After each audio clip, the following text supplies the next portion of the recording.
1 week ago, two great rivals met. They battled each other.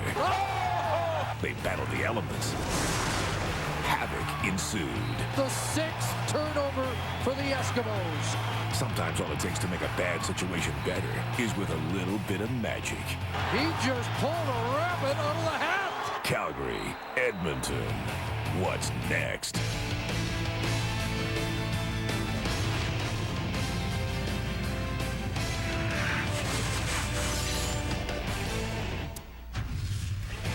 Ricky Ray and the Edmonton Eskimos at home. Their home opener against the Calgary Stampeders. Ricky hasn't had a whole lot of luck against the Stamps lately. Just 1-3 in their last 4 starts. Looking to change that tonight on Wendy's CFL Live. Hi, everybody. Dave Randolph along with all the guys, and it's Calgary-Edmonton Part 2. The last time these two teams met a week ago, there was a little hockey game going on, Game 6 of the Stanley Cup Final, which took a little of the focus away from the Eskimos. And Schultze, that was not necessarily a bad thing, because it was a sloppy start for the defending champs. That's right. Ricky Ray himself passed for pretty well 400 yards and lost. Why? Well, you know, Dave, I'll tell you, if I'm Danny Machocha, I still am going into this game with a little Mona Lisa smile on my face, because I know if my team just has a better game in terms of ball security, I'm going to win. 7 times in the Calgary game previously, they had the ball taken away or they gave it away 7 times. Final score of that game was only 24-14, and 7 of those points were Henry Burr's magic at the 2-minute mark. So if my team can just protect the ball a little bit better,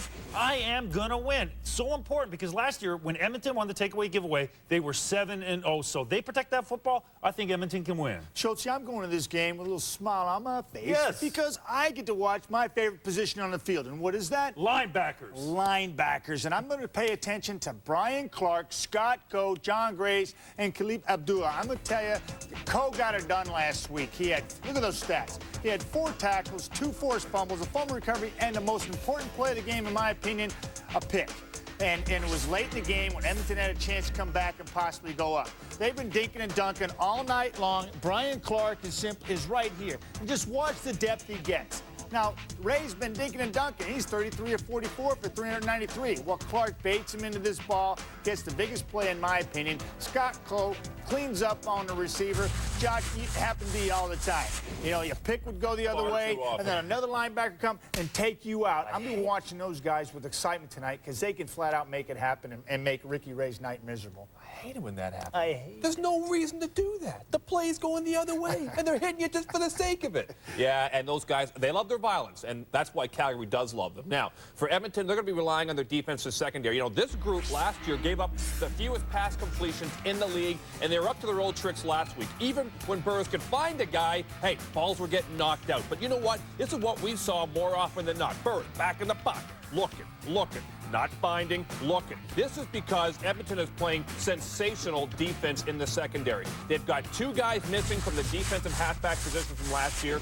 Brady's been cut, Garrett's been moved to linebacker, and yet they are still dominant. They only gave up 18 pass completions to Burris and the Stamps. Look for that to be a challenge again for Calgary tonight. Well, Ricky Ray, 393 yards passing. Henry Burris just 198, but it was those 2 late touchdowns by the Stamps that ultimately got it done. Here's the Boston Pizza CFL poll question for tonight. Log on to tsn.ca, and it relates to quarterbacks. Who's going to lead the league in passing this season?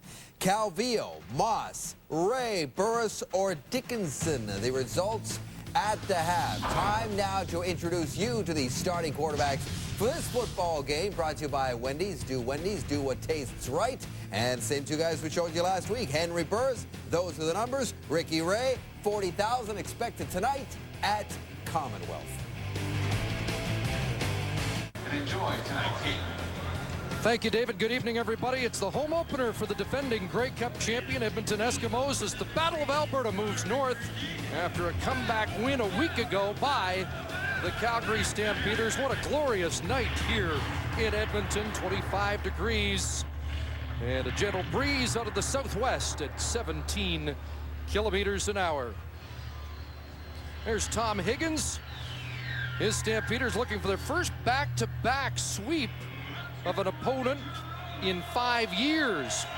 While Danny Machocha wants his team to get back to basics and feels getting back to Commonwealth might be the tonic for what ails his team after an opening game loss. Turnovers hurt the Edmonton Eskimos more than anything. So if they can stop that on home turf, that'll go a long way in helping them try to get their record to 500 early in this season. There's J.R. Ruffin along with Cedric Williams dropping deep to accept the opening kickoff, and the Eskimos pulling out some stops before the game. We had Warren Moon and Brian Kelly, two of the legends, out for the coin toss, and then a salute to the Western Conference champion Edmonton Oilers. But now let's play some football. And it will be J.R. Ruffin from his 10. They fake the reverse. And Ruffin finds some room outside. And Fleming got a hand on him. He's forced out at the 45, and a flag flies late after a 33-yard return. And Henry Burris, who saved the best for last, some dramatics in the last 5 minutes last week, leads the offense out. Well, Joffrey Reynolds, again, starting at tailback, had 153 yards on the ground, a super effort for him. Terrific receiving core. Elijah Thurman, of course, coming over as a free agent from the Saskatchewan Roughriders. Offensive line up front, Godfrey Ellis gets the start. A 10th-round pick from Acadia last year in 2005, and the Stampeders already terrific field position to begin this opening drive based on that return and penalty. Rough play, Edmonton the call, and the ball is spotted at the Eskimo 52. So Burris with great field position to start this game. The sole running back, the man that chewed up the Eskimo defense a week ago. And look at this start for Joffrey Reynolds. A first down carry off the left side for 12. And he ran for 153 last week. And he made it look easy last week, as he did on this opening play of the first quarter. And this is the defense that Joffrey Reynolds will be running against. And you know they need to buckle up their chin straps a little tighter to stop that run this week. Shannon Garrett, of course, this year moved to the linebacking spot. Jock Climby talked about. And secondary with some young players. Craver, veteran Malcolm Frank on the other corner. Back to Reynolds. And this time, 3 tough yards. Steve Charbonneau in on the tackle for Joffrey Reynolds. His performance last week, the 3rd best in his brief CFL career, and the 6th time he's hit the 100-yard mark. Well, I mean, he had a terrific year last year. Only Charles Roberts ran for more yards than Joffrey Reynolds, and of course starts well this year, as he always would hope to. And they certainly, again, want to establish him tonight. 2nd and 6. Burris backpedals, now looks downfield, and unable to hook up with Nick Lewis. Reggie Durden in coverage. Well, this is what Henry Burris did last week, quarter by quarter, really insignificant numbers until late as in the 4th quarter, as Chris just mentioned, where he got hot in the last minute and a half, a couple of touchdowns, one to Nick Lewis and one to Jermaine Copeland to pull out the win. But, you know, 18 of 33, I don't think is something that he was overly proud of. Henry with the reputation of being a slow starter. Here's DeAngelis in to attempt a field goal to get Calgary on the board early. From 43 yards out, he was 3 for 4 a week ago and nails that one. Sandro DeAngelis, the sophomore Calgary kicker, puts the Stamps on the board first. A couple of the elements that gave Calgary the win last week, Edmonton penalties and Joffrey Reynolds on the ground, produced the opening field goal of the game. And now Tony Tompkins, the return man, met immediately. Wes Cates is in. Cates, the replacement for the injured David Allen at running back, and good downfield coverage on that kickoff. Well, if you looked at the stats after last week's game, you'd say, well, how did Edmonton lose? I mean, Ricky Ray, 33 of 44, a couple of touchdowns, but they weren't able to make the big plays in the 4th quarter. A terrific receiving core. Mookie Mitchell, touchdown last week. Ed Hervey, 9 catches. And for all intents and purposes, an offensive line that gave Ricky Ray enough protection for him to have won that game, had made so many mistakes. The 399 yards, the most Rays had against Calgary in 9 starts. Here's Jason Tucker underneath, brought down quickly by John Grace, who had 9 tackles last Saturday. Well, Brian Clark exactly talked about that, and this is what this Calgary defense is going to try to do, keep the receivers underneath them. And up front, Demetrius Maxey had a sack, good game a week ago. Sean Coe rushes the passer as well as any outside linebacker. It's a young secondary, but very aggressive, and what they want to do is not give up the big play. Let Ricky Ray have big numbers, but not big touchdown completions. So no changes from a week ago on defense for Calgary. Here's Troy Davis breaking a tackle and spinning across the 45, still going. They wanted to get the ball in the hands of Davis more this week after just 8 carries and 50 yards last Saturday.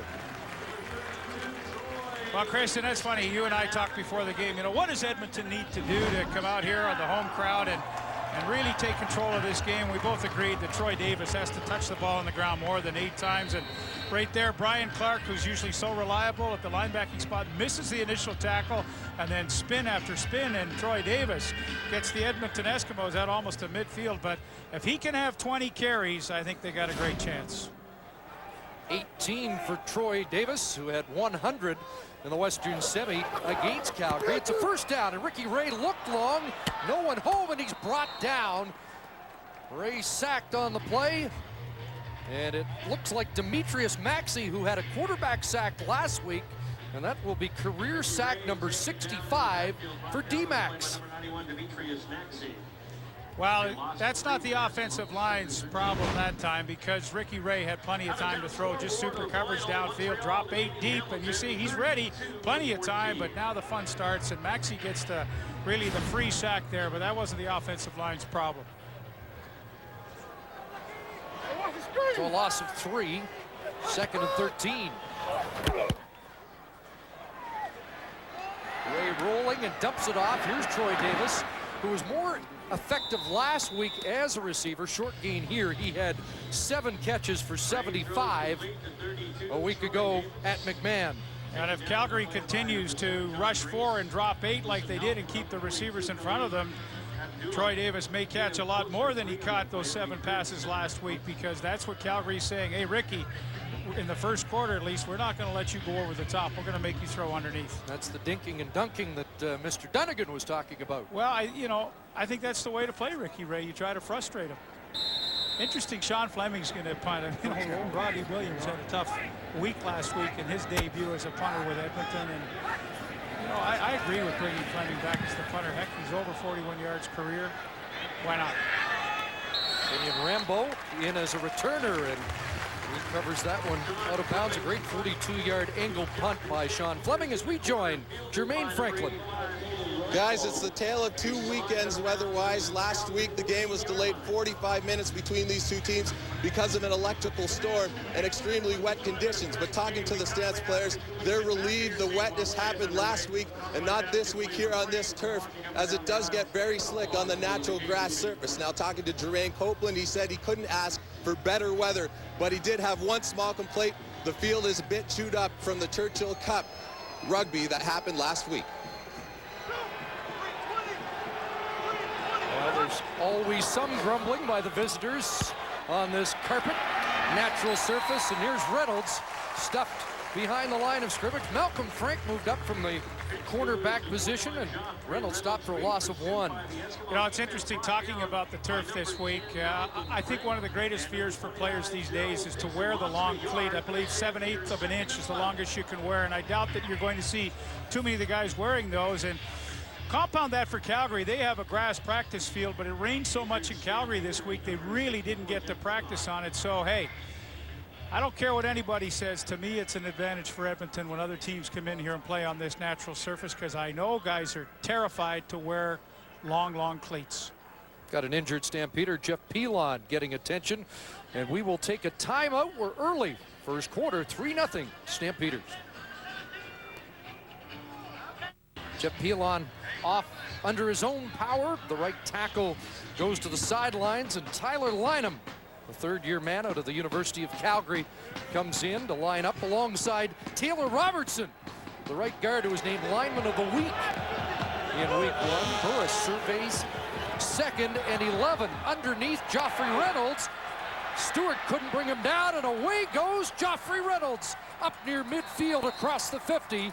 And finally tackled there by Keyu Craver. 39 yards, Burris to Reynolds.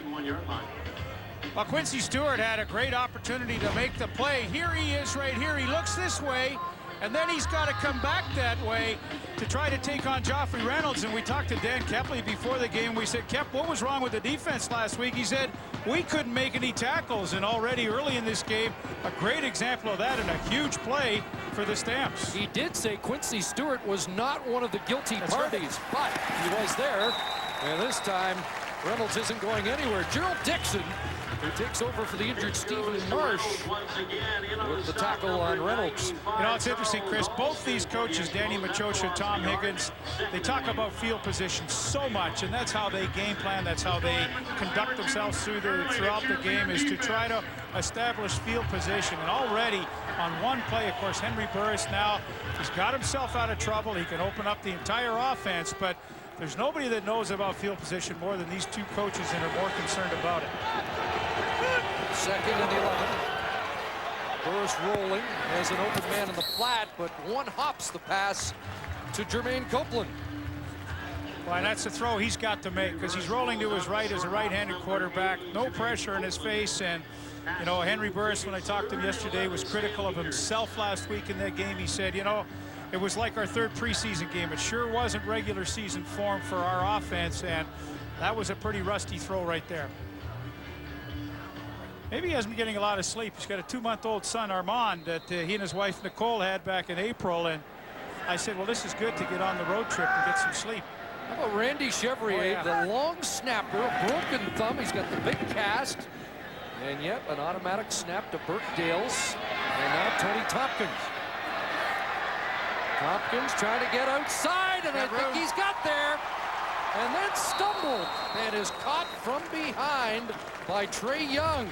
Oh, that looked dangerous, but it's just a 6-yard Tompkins return. Back in Edmonton, where Ricky Ray goes to work, Daryl Mitchell breaks a tackle on a swing pass from Ricky Ray. And Mitchell should have a first down for the Eskimos. And good eye there, Leaf. It was just a shoestring tackle by Wes Lysak that tripped up Tony Tompkins. Oh, when it looked like he was going. Did they have the wall set up? Last play here to Mookie Mitchell, and this is really a good play on first down for them. The receivers out front, Richard Alston and Jason Tucker getting some blocks, but I love that call on first down, especially if Calgary's going to play soft with their linebackers in secondary. That's a great first down play. Mitchell with 9, so it's 2nd and 1. And the fullback, Mike Maurer, with the carry. You know, if Calgary continues to play defense soft like they are, I think you're going to see the wide receiver screens to Ed Hervey and Tucker, and the swings like that to Mookie Mitchell, maybe a swing or a screen to Troy Davis, because those are the types of first down plays that if Denny Crehan is going to dictate what you're going to do, those are the plays that usually give you good positive first down yardage. Crehan awaiting this measurement. You know, I think all in all, he was happy last week with Ricky Ray completing 33 balls and only getting 14 points out of it. Now, they did shoot themselves in the foot a number of times. However, that's still a pretty good effort by your defense. For Danny Machocha, it was a lot of the same from last year when the Eskimos seemed to move the ball a great deal, but not capitalize with scores. And again, the rushing woes reappeared last week with just 50 yards, which in fact was less than their average of a year ago when they were last in the league. And they are going here on 3rd and just less than a yard. 3 men in the backfield behind Ray. And now Ray with the push ahead. And we'll wait for Bud Steen to let him unpile and make the spot. Well, it's interesting, Chris, when these two teams meet, one thing you can count on is a lot of turnovers, just who's going to be the victim. In the West Final last year was the Stampeders that shot themselves in the foot. And of course, last week, 7 turnovers by the Eskimos, 3 on downs, 3 fumbles, and 1 pick. And both teams emphatically said yesterday, the only way we can win is if we stop committing all those crazy turnovers. Jermaine mentioned it was a miserable night to start with, but nobody using the weather as an excuse for the way they turned the ball over.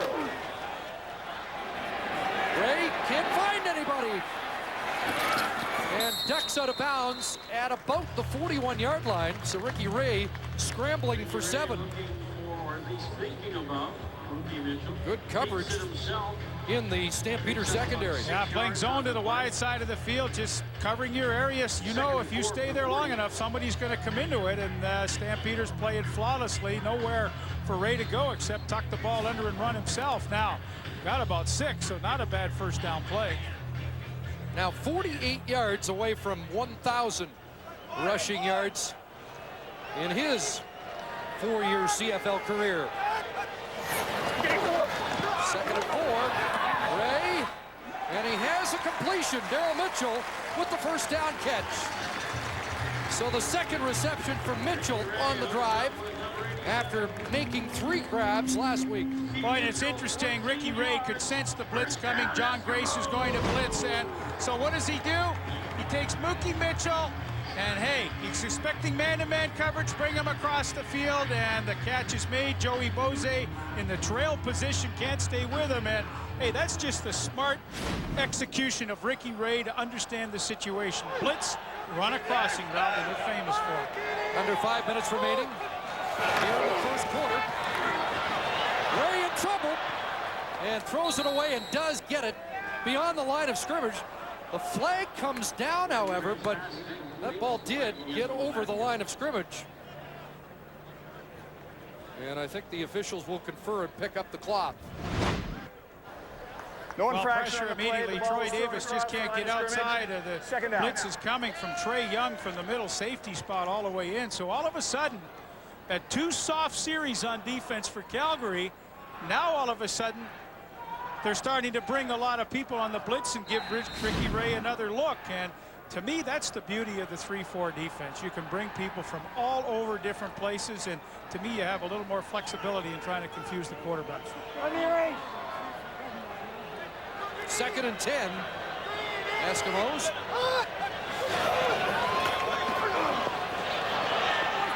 Scrambling to the right side and in the flat. No, they're ruling no catch. Mitchell was out of bounds. And it will be 3rd down.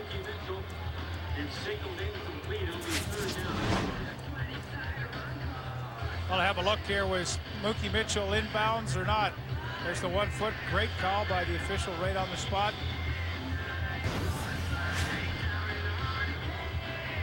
Back foot on the white chalk before the other foot came down. So Fleming in. And Kenyon Rambo again, the return man tonight with the injury to David Allen, who was out for 3 to 4 weeks with stretched knee ligaments. And Sean Fleming is going to tell Danny Machocha he wants his punting job back. A terrific punt, and once again, no return for the Stamps. Of the Queen's play. You can do better than that. I know you can. Andre Summersell, who's getting the start at defensive end tonight, the rush end position, and a native of Guyana. Didn't play football, of course, till he moved to the U.S. And boy, they think he's on the bottom of the screen as the rush end for Edmonton. Flag down.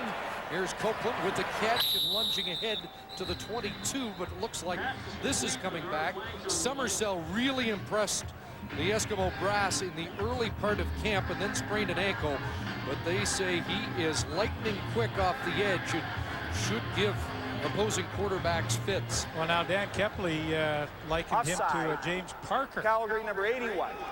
5-yard penalty. Repeat first down. That's pretty lofty praise. Bo Gibbs was offside.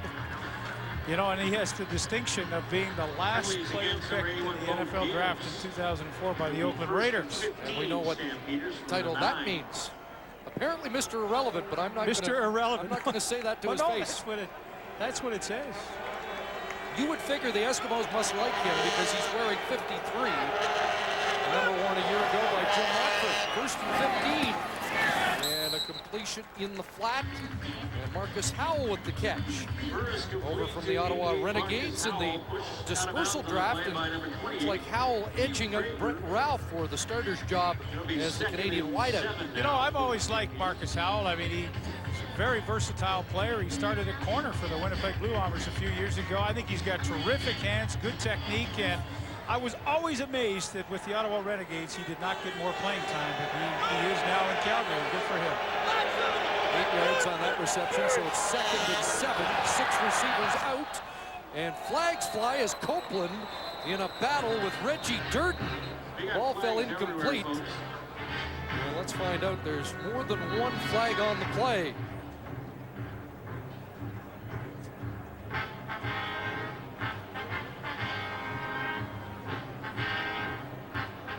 Holding is one call, and Durden will be called for pass interference as he bumped the intended receiver, Copeland.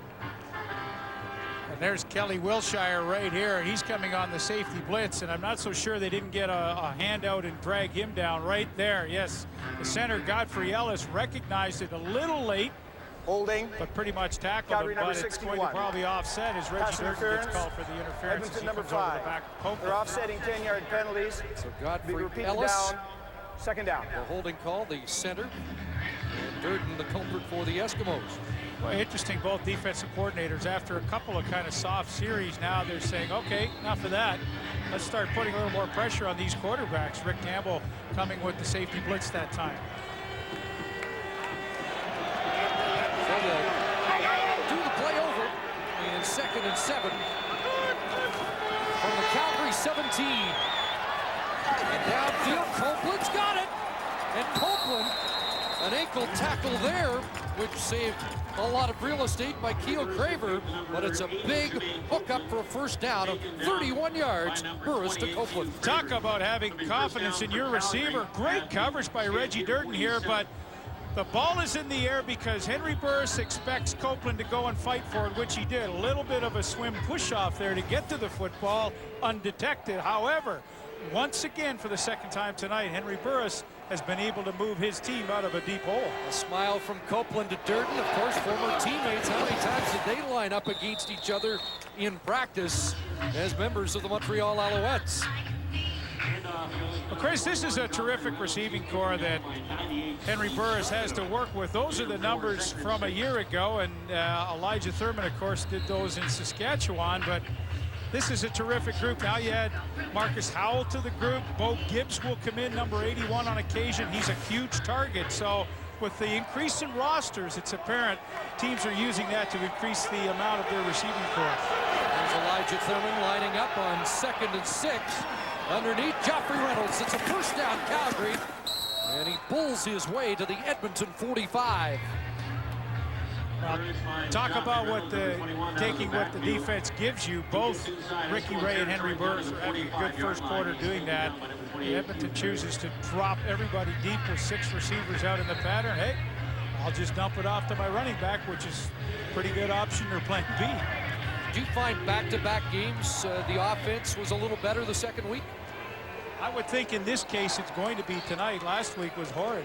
You know, it was a preseason game, and they've had a week to polish their own offense and not have to worry as much about game planning. Well, Reynolds stopped behind the line of scrimmage that time as Charles Alston met Joffrey Reynolds in the backfield. And it's a loss of 3. Well, it is a strange schedule for the Stampeders. We mentioned they haven't won back-to-back games since 2001 against the same opponent. And look at this, 6 times. It doesn't bode too well for this schedule then. You know, in this case, though, for Tom Higgins, even though back-to-backs aren't really what everybody likes, I think it's good this week because they haven't had to do a whole lot of game planning. 2nd and 13. Burris, a wobbly pass, may have been tipped, and it ends up incomplete behind Copeland, who continues to jaw with his old buddy Reggie Durden. Tom Higgins likes the fact that that drive dug Calgary out of a hole as it started at the Stampeders 17 and ends up on the Eskimo side of half. And now Bert Dales, second-year punter, will try and pin the Eskimos deep. Tompkins and Mitchell. There's Mookie Await. So happy were the Stampeders with their 2 kickers from their rookie campaigns. There were no other kickers brought in to compete for jobs in training camp. Mitchell stopped after a short return. We'll take a timeout. End of 1 in Edmonton. What a great way to watch an Eskimo game. Right down the field. Stats of the quarter brought to you by Rona, proud league-wide sponsors of the CFL. Well, pretty even first quarter, 3-0 for the Stampeders. I thought the defenses gave both quarterbacks enough different looks just to keep them off balance enough, but a much cleaner first quarter than you and Glenn did a week ago. Absolutely. You notice that turnover category, zeros on both sides. That's particularly good news for the Eskimos, who were in trouble last week, but you get the feeling that both offenses are a little more comfortable. Well, again, you know, I think the difference, Chris, is that they're preparing for the same team, and they don't really have to go through a brand new game plan to play against each other. So what they did all week was work on their fundamentals, work on their base offensive packages, and I think it's really showing here in the first quarter. So the Stampeders, even though they did not score in the last drive, put together a number of first downs, and now the Eskimos have to start at their own 19-yard line as we begin the second quarter. Troy Davis off the right side, flagged down. Davis stopped at the 22 after a 3-yard gain.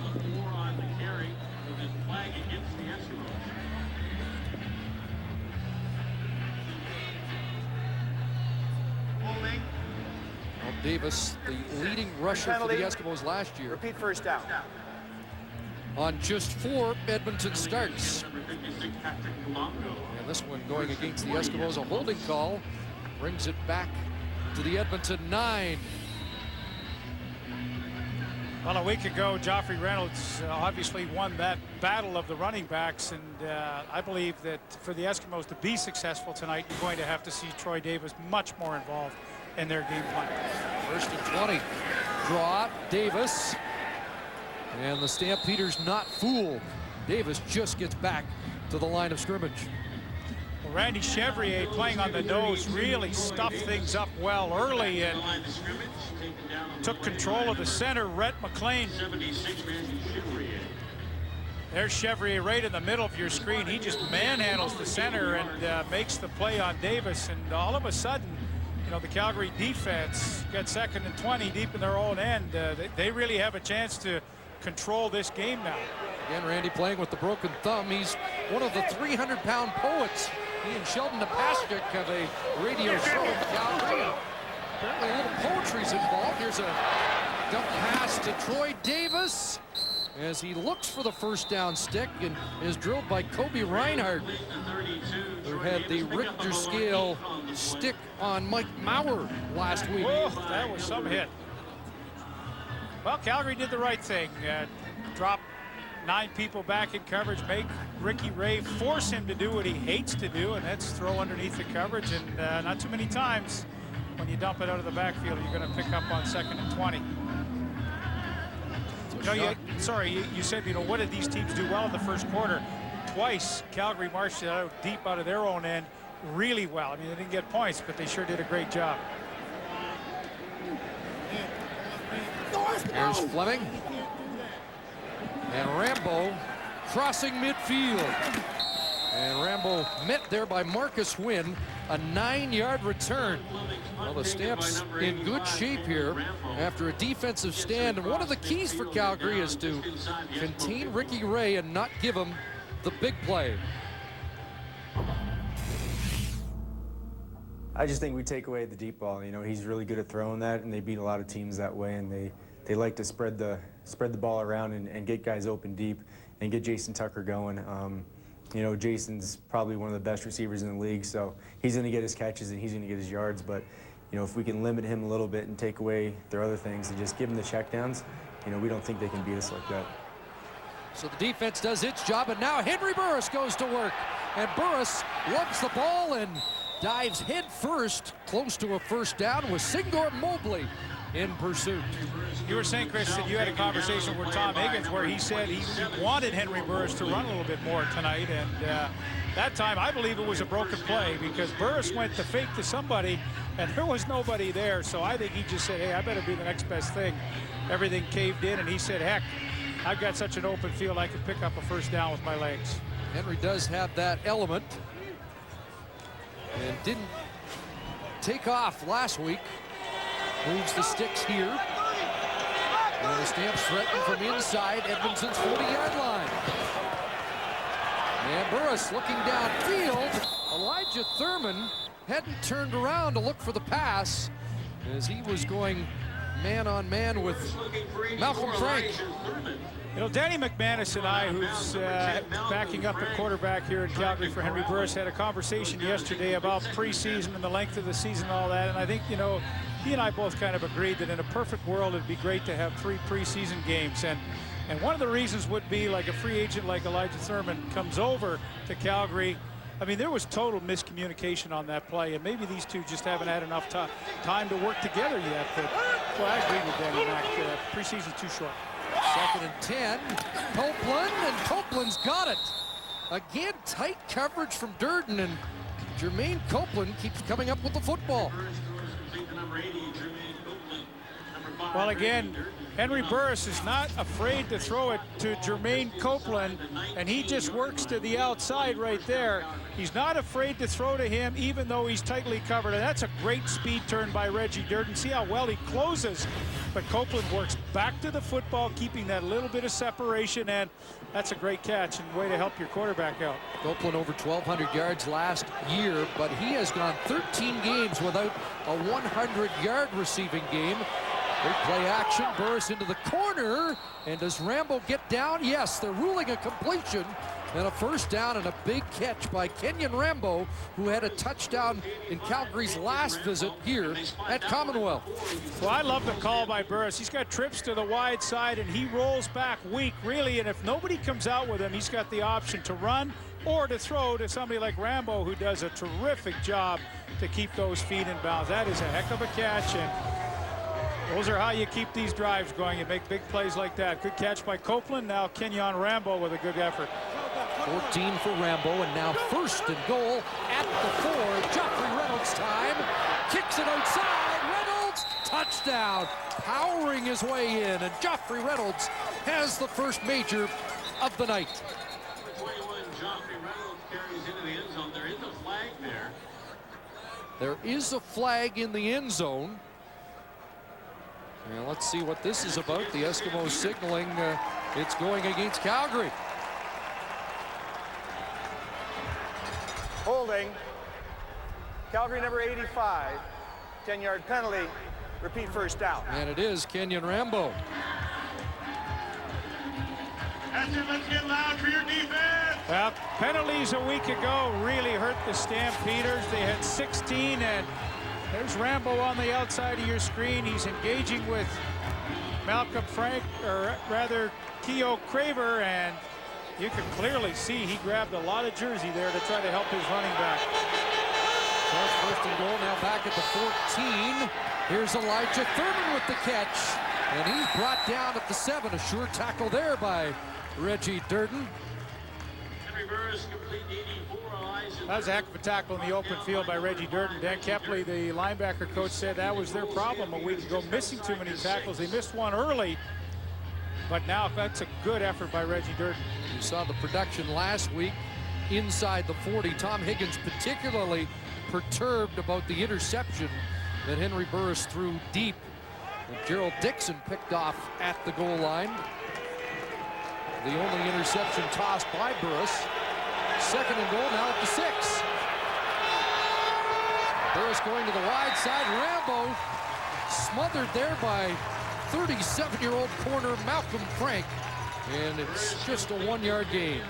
I'm really surprised at the play selection. Steve Barato calls a lot of the plays from the sidelines, and you know, this is tough. You're 2nd and goal down there from the 6-yard line, and just to throw the hitch, or you know, you're asking your receiver to do a lot in a goal line situation, and not too many times you're going to break the tackle there and score. When you get down there in the red zone like that, you've got to take your shot at the end zone. So we continue to await the game's first major. DeAngelis in for his second field goal attempt. And DeAngelis with an easy 12-yard chip shot has the Stampeders up by 6. Well, we mentioned off the top of the show that Warren Moon and Brian Kelly are at Commonwealth Stadium tonight, involved in the coin toss to start the game, and it's our pleasure to have Warren here with us, making the connection. It's a CFL vote this year to find out who the greatest tandem in the history of the game, and the first pairing to be unveiled, pretty good. It's going to be tough to beat. Warren Moon, I think so, and Brian Kelly. Yeah, we have the honor of doing that, and we're the Edmonton Eskimos representatives.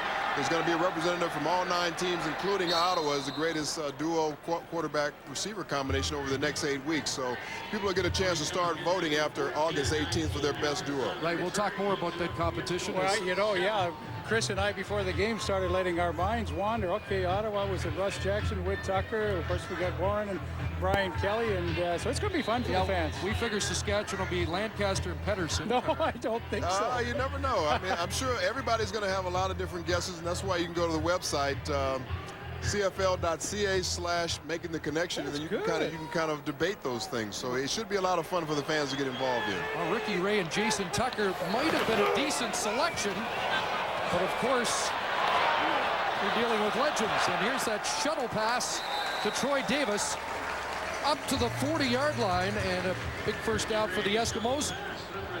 Warren, we need to offer our congratulations. I got to see you firsthand. You broke my heart in the 1980 Grey Cup. I've never forgiven you for that. But well, you know, I had to do what I had to do. Going in the Hall of Fame, 17 great years in the NFL, that must be a thrill. It's quite an honor for me. You know, I had the pleasure of going to the Hall of Fame up here in Canada. Now I get a chance to go in the NFL Hall of Fame, and it's going to be quite a treat for my family and my fans. And you know, Brian Kelly, the guy that's showing on the screen right now, had a lot to do with my success. He was a great receiver, and I was blessed with great receivers throughout my whole career. That had a lot to do with my success. You had Tommy Scott, and did you have Waddell George Smith, McGowan? And, I played a couple of years with George at the beginning, but mainly it was Brian Kelly, Waddell Smith, Tommy Scott, Brian Fryer, Marco Sincar. So I had a really good group of receivers. Warren, now you're in the agent business with Lee Steinberg, and actually you had some impact in Ricky Williams coming up. A little bit, you know. Of course, my opinion was asked because I had a lot of experience up in this league, and I thought it was a great move for Ricky to continue to play football, play with a class organization like the Argonauts, and just get a chance to be on the field. I thought it brought more exposure to the CFL, more visibility to the CFL, as well as good for Ricky. You weren't trying to keep Damon Allen's numbers down passing-wise. Well, that might have had a little bit to do with it, too. It's always an honor seeing you, and you know, people across the country will be thrilled when you go into the Pro Football Hall of Fame later this summer. Well, I'm looking forward to it, Chris, and thanks for having me on. Warren Moon, congratulations. So the Eskimos now moving the football, and there's the newcomer to their offensive scheme, Richard Alston, with a catch out of East Carolina. He was their top receiver in the preseason with 12 catches, and draws in as Trevor Gaylor is sat down. East Carolina school that has brought the Edmonton Eskimos Dan Kepley and Gizmo Williams, so why not go back to that school one more time.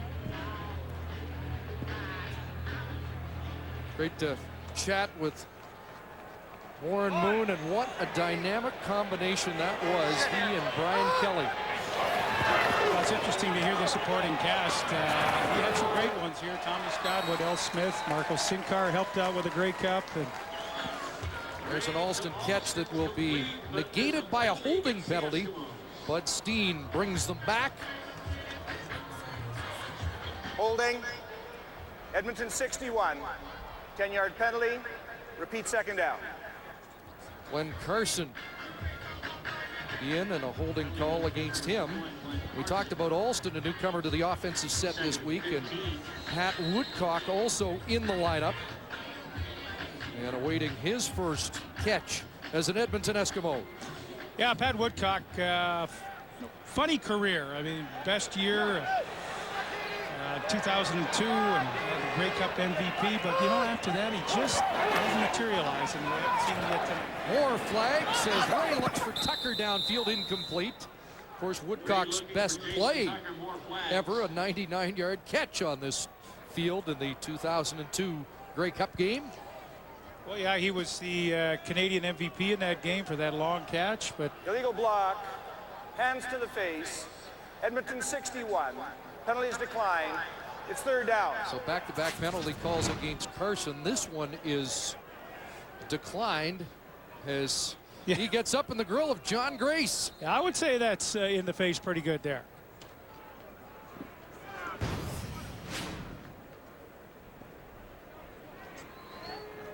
So it's third down, and Rambo drops deep. And it's rather quiet here at Commonwealth Stadium as the offense has yet to get on track in high gear tonight. Rambo loses his footing as Matthew Bertrand was bearing down on him. A 50-yard Fleming punt. Alouettes winners tonight, 32-14 in Hamilton. So Montreal, the first road team to post a victory in the 2006 season.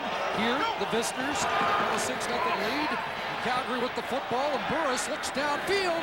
Jermaine Copeland's got it, and Copeland down to the 35-yard line, having a big night, his third catch. And he's closing in on that 100-yard game already. Well, Edmonton moved Shannon Garrett to the linebacker position from defensive back this year, and they put him out on Jermaine Copeland. And I know Shannon Garrett's a good defensive back, but I think when he's up that close to the line of scrimmage and he's going to go one-on-one with Copeland, that's a battle that Copeland's going to win. And Jermaine Copeland having a good first half, 3 catches now, 98 yards. And that's a matchup that I think Henry Burris, when he saw it, he went right to it. And Reynolds off the right side. Productive gain down to the 27-yard line. That was a 46-yard pass and run play from Burris to Copeland, who has not had a 100-yard game since last August, early August, August 6th. So he was due for a breakout night, and it looks like it's tonight. Well, he had a breakout year in 2003 when he had over 1,700 yards receiving, led the league that year. And again, I suspect he'll get over the 100-yard mark tonight as he's at 98 already. Second down, that ball tipped and falls incomplete. And was that Andre Summersell that got a hand on it?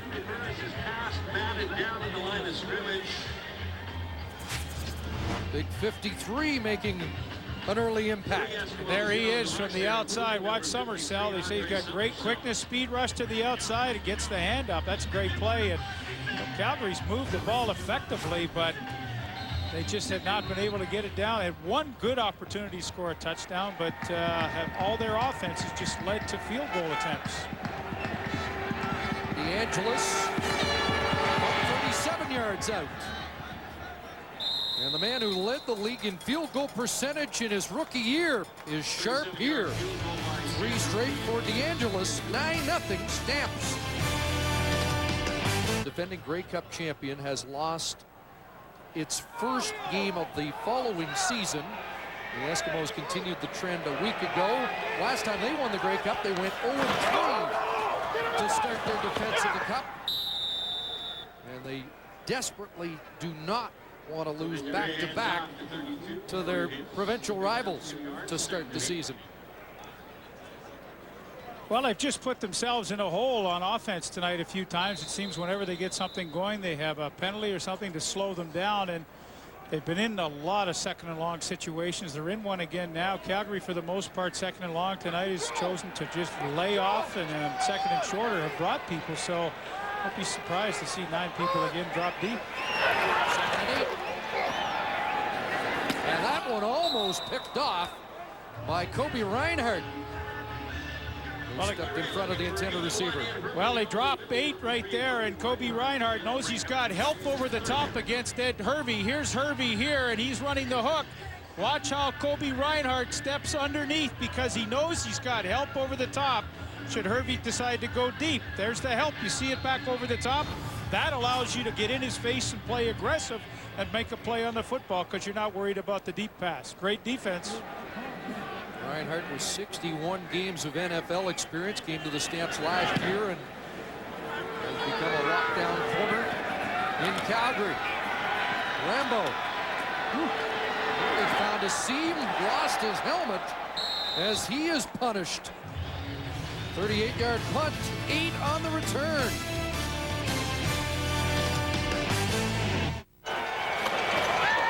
Stampeders take over at their own 43. Heat on Burris. Burris gets it away and completes the pass. Nick Lewis with his first catch of the night up at the 50. As somehow Burris got away from Steve Charbonneau. Wow, Steve Charbonneau, here he comes. He's bearing down at the last second. Burris with the duck move, and he finds Nick Lewis, and what a way to make a disastrous play into a positive one.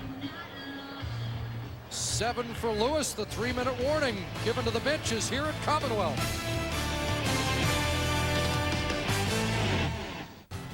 That sees the Calgary Stampeders with the lead, with the ball, 2nd and 3. At the Stamp 50. Here comes the rush, and they get to Henry Burris. And it is Andre Summersell with his first CFL sack. Well, he comes as advertised in this first half. Coming from the top of your screen, here comes Summersell late, and just that little delay when you're bringing so many people. He just had a direct line to Henry Burris, and he didn't miss this time. Steve Charbonneau missed a couple of plays ago, but not Summersell here. Gets full congratulations, 6'2", 227. Great speed, as you can see on that play, and he gets the sack. Nothing irrelevant about his contribution to the Eskimo defense. Mr. Irrelevant, that's the last player taken in the NFL draft. That's a nasty handle, isn't it? Apparently they have a big celebration in at Newport Beach or somewhere in California, and he's the toast of the weekend there. Wow.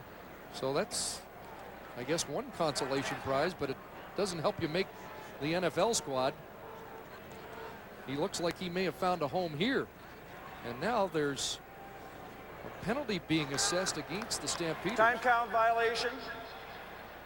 Calgary number 16. Well, it didn't look like they were short a player, so that's just a mental error to giving up yardage there. And, you know, you and I were talking at the break, you know, kind of what's wrong with Edmonton tonight. I mean, they've been just kind of flat here in this first half, but, you know, sometimes a big play will excite a team, and if that sack by Andre Summersell didn't, then they're really in trouble tonight. What about a Tony Tompkins return? Yes. He said early in the season you've got a better chance of getting a big one.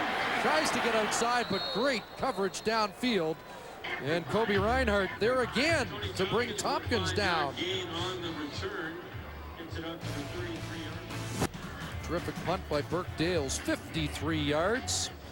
3 on the return, and Ricky Ray has 2:09 on the clock to put a dent on that scoreboard. That shows the Stamps up 9-zip. I think Ricky Ray's really played into the hands of the Stampeder defense in this first half, Chris. I think his first down play selection just hasn't been really very good. I mean, it's no mystery what Calgary's doing on first down. They're dropping off, so you've got to go underneath, make them come up and tackle. Pass for Hervey on the sidelines, incomplete.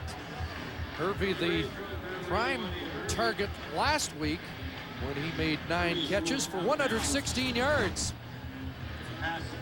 Well, there he is at the top of your screen, and you know, right choice, zone defense, lots of room to the outside. The defensive halfback did not get underneath it because he fell down. An easy call for the officials, well out of bounds. Well, Ed Hervey last year, funny year, no TD catches during the regular season, and yet finally got one in the Grey Cup game. That 116 yards was tops among all receivers in the CFL in week 1. Ray rolls and pulls it down. Let's see if that stumble costs him. He lunges to the 41. He had to get to the 43, and even a generous spot. He's not going to give him a first down. Did he get close enough to have Danny Machocha think about a 3rd down gamble?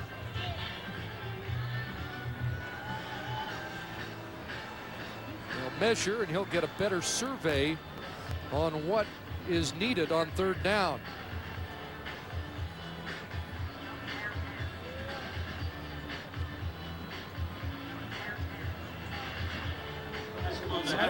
This is a pretty big decision here. They struggled early on a 2nd and short to pick up the first down. I mean, I suspect that they'll go for it here, but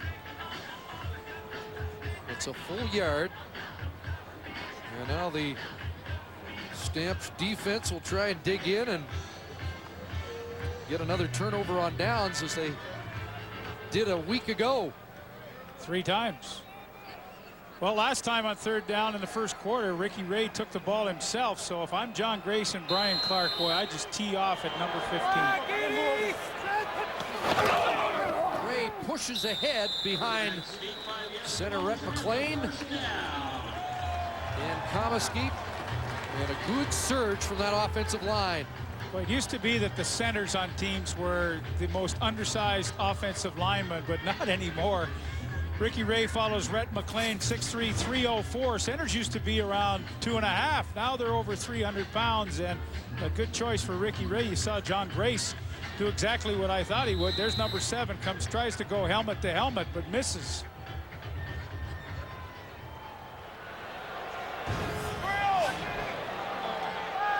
To correct myself, I see Tim Baker has now moved to center with Carson at right guard. And a completion to Jason Tucker, first down into Calgary territory, as Rhett McLean, who started at center, is on the sidelines for the Eskimos, so they have tweaked their offensive line. Lots of time for Ricky Ray here. 1:30 left to go. He's moved it across into Calgary territory, and here's where he's got to be smart. Read the defense, and, you know, again, it's so easy to say, but take what they give you. If they're going to rush or drop off, take what they get. Big screen inside, and Hervey, and Brian Clark pulls him down at the Calgary 47-yard line. And the Stamps felt there was a pick thrown to try and spring Ed Hervey loose. Well, the inside man, Jason Tucker, he's trying to get a block. I mean, there you see it right in the middle of your screen. That's a quick screen to the wide receiver. That is not a pick play, a design pick play. Tucker just got there as the ball was caught, and Calgary might have had a complaint. Gain of 6 for Hervey. Flag down, and Ray conferring with Danny Machocha on what the next play should be. Let's find out if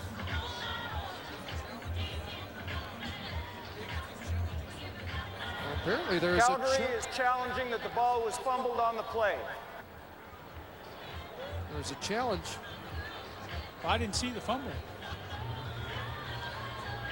Ball did come loose. Brian Clark brought him down.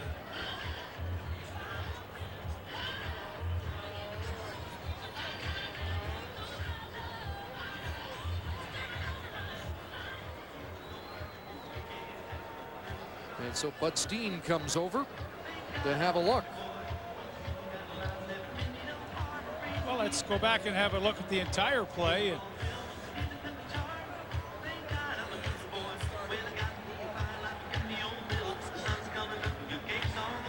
right. Well, there's Clark. That's a tough angle for us to have a definitive look at it. Probably going to get a better look from the end zone here. Brian Clark tries to strip the ball loose. And yes, that ball is coming out before Ed Hervey goes down. And, you know, the Eskimos, Ray Chapman up with the ball, and the Eskimos mentioned that Calgary was really tackling to strip the football last week. And it was Brian Clark with a couple of forced fumbles and a fumble recovery last week. And it looks like this Tom Higgins challenge I think might be successful. This is a pretty good look from our end zone camera. You clearly see the ball coming out right there. And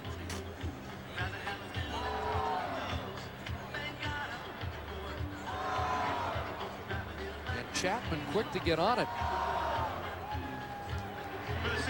So again, the replay challenge, the officials have up to 90 seconds. I mentioned last night that a couple of the officials have gone longer than 90, but in fairness to them, it has been explained that on a couple of occasions, the audio hookup with upstairs was not activated properly, and so we started the clock before the officials actually were hooked up. Well, I think Bud Steen certainly had a good angle to see that one from, and he is finished. He's going to tell us his decision, and I wouldn't be surprised if the Calgary Stampeders get the football. And if so, a good challenge by Tom Higgins. After review, the pass was completed before the Edmonton ball carrier was tackled. The ball came loose. It's a fumble. Calgary recovered the ball. It's first down, Calgary. And you see a rare display of emotion from Tom Higgins. Fired up because Calgary comes up with a big fumble recovery at 1:19 to go first half. Yeah, that's enormous for him. That's demonstrative. That's exuberant. He's got this little smirk going still too there, I think. So good play by Brian Clark. Has done it again. That's the third forced fumble in 2 weeks for Clark. And 1:19 to go for Henry Burris. Lots of time. Spread everything out. They take over on their own 47. In the flat, a completion. And Marcus Howell has his second catch of the night. To number 88, Marcus Howell, taken down by number 28. So Burris running the hurry-up offense. He's very, very good at it. He's got a real calm, cool head when he's working the clock late in the half or late in the game. 7 yards for Howell, 2nd and 3.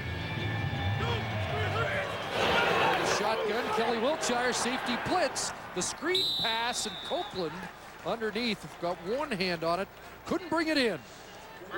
Well, Kelly Wiltshire really tipped his hand early on the safety blitz, and that was Henry Burris' indication that he was going to get 1-on-1 all across the board. 6 receivers out in the pattern, and he just didn't make a very, very good throw. There you see Wiltshire coming right up the middle. Okay, I've read it. I know I got to get rid of it. And that ball was just thrown off his back foot, and Copeland couldn't make the catch. But the opportunity clearly was there. Wiltshire, the Eskimo safety who had 2 interceptions of Burris passes in the Western semifinal last November. So Burt Dale's on to punt the ball away. Angling it to Mitchell inside his 10. Ricky High steps out to the 25-yard line with 53 seconds remaining in this opening half. A 48-yard punt by Burt Dales, who is hoofing the football in this opening half.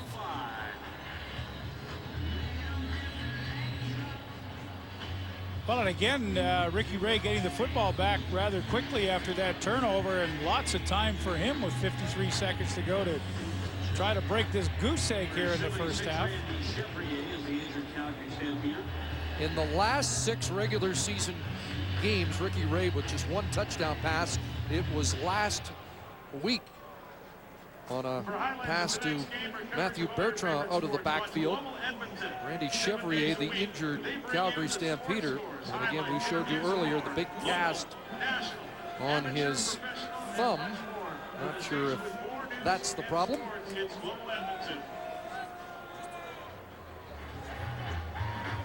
while Randy gets to his feet, we'll remind you that Wendy's CFL action on TSN continues. Tomorrow evening, we'll be at Mosaic Stadium at Taylor Field. How's that name? I saw that this morning, and I kind of went, okay, good deal for the Rough Riders. Jim Hobson, the president, making a nice deal there for some cash flow. I think something like 10-year, $3.5 million deal. So, a little cash flow, but Mosaic Field, I don't know. BC Lions looking so impressive. You saw them in Vancouver last week. You're get a little traveling this weekend. 3 games, 3 days. Yes, if all the connections work out, yes. Ricky Ray back to work. Davis out of the backfield, and Reinhardt with a stick on the Eskimo running back and a short gain. This is the frustrating part for Ricky Ray. We're really gonna get a taste tonight of how patient he can be and when he's gonna break out of that. I mean, you heard a clip earlier from Brian Clark saying, hey, we just want to keep everything in front of us. We don't want to give them easy plays. His longest completion tonight's only been 14 yards, and that's not very Ricky Ray-ish, but we'll see how patient he can be, because that's not a lot of fun for him throwing underneath all night long. Only 2 plays over 30 yards last week, 35 the longest pass. And over the middle, a completion close to a first down for Daryl Mitchell. And that spot just shy of the 35, and he had to get across the 35, I believe, to move the chains. 41 seconds remaining. Well, no reason to think that Danny Machocha won't go again. I mean, he's gambled twice in this game when he's been a yard or less. 3rd and inches again. Baker, the center. Pushing ahead. Not much, but should move the chains. Quarterback sneak for Ricky Ray, and that's a first down. Well, again, Ray with 399 yards last week, 75% completion percentage, and yet all they had to really show for it, a 1 touchdown pass to Bertrand and 14 points in the game. So like most of the second half of last year, most of the yardage churned up between the 30s. Ray rolling to that far side. There's Alston wrapped up by Khalid Abdullah, who was impressive in his CFL debut last Saturday. Abdullah, a couple of tackles and 4 special team tackles. Of course, I know you and Glenn talked about it last week. The younger brother of Raheem Abdullah, the fine defensive end. Stepping down, Ray. And he finds Andrew Nowacki a catch up at the 49, his first reception of the game. Ray wants to call a timeout with 11 seconds to go. And they're going to need, well, about 15 yards to put it in Sean Fleming field goal range. Great situational defense in this entire first half by the Calgary Stampeders. I mean, they haven't made any mistakes. Denny Crehan has said, hey, Ricky Ray, if you're going to complete balls, they're going to be of the short variety, and we're going to come up, and we've just got to play good hard-nosed football and make the tackles. And that's exactly what they've done. They've turned this into a reasonably boring first half for the Eskimos, but I'm sure it's exactly as Denny Crehan envisioned it would be.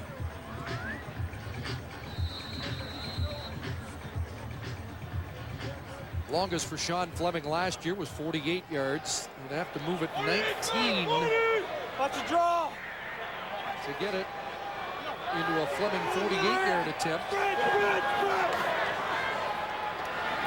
bring it back this way on the misdirection to Jason Tucker. He's surrounded and finally down, and they lose yards back at the 43, and that play ran out the clock in the opening half.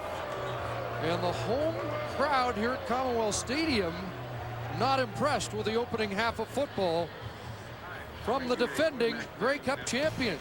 They trail after 30 minutes, 9-0 as we send it to Dave Randor. Thanks very much, Chris. Yeah, they are, what have you done for me lately crowd at Commonwealth. You know that as well as anybody. They are expecting a little bit more out of their Eskimos, just like last week. A very slow first half. All the fireworks happened in the second half. Hopefully that'll be the same situation tonight. All of these guys are going to weigh in on what they saw in the first half. We've got highlights from this afternoon's game in Hamilton. All that and more. You're watching Wendy's CFL on TSN.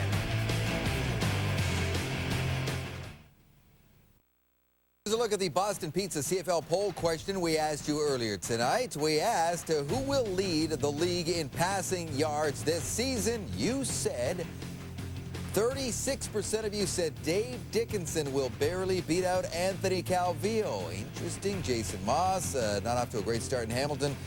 Pulling up the rear along with Henry Burris. Ricky Ray picking up 18% of the votes, and right now he is once again, surprise, surprise, struggling against the Calgary Stampeders. What is it, Matt, about these stamps? Remember when Ricky Ray came into the league?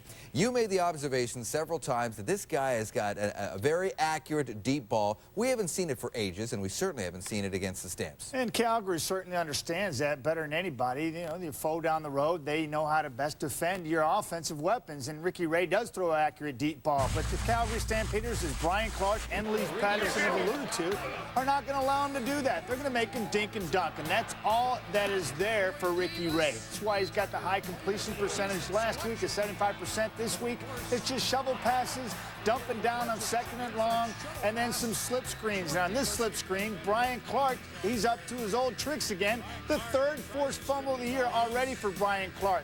Just flying to the football. Coe's in the mix, Grace is in the mix, Clark's in the mix, and he's making it happen. Turnover, Calgary Stampeders.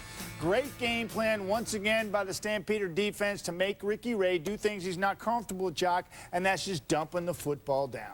Well, 14 yards is the longest completion. 13 for 18, but not a very exciting 13 completion. The Bluebirds are out. Yeah, well, I want to see him go deep as well, Matty. Now, the one guy I am watching on the Calgary side of the football, well, a matchup I'm watching is Copeland and Durden. And these guys played together in Montreal. I've always thought the advantage goes to the receiver when he knows a defensive back. First of all, he knows here's a swim move coming right here. He knows this works on Durden because he's taller than him. He's got about 4 inches on him. So he uses it once. Hey, why use it once if you can use it a second time? And here he's got his hand on his back, and he's just going to swim him by. And lots of DBs will complain about this. Hey, if Glenn Suter was here, he'd be just all upset. But, hey, as a receiver, that's just a good little swim through to get the guy going down the field. I love to see that. Copeland's always worked well with his hands. Now, Schultze, I know you worked well with your hands, too, when you were a big offensive lineman. You want to talk receivers for some reason? I want to talk receivers. Are you okay? I'm just fine. That attention to detail, baby. That attention to detail makes a big difference.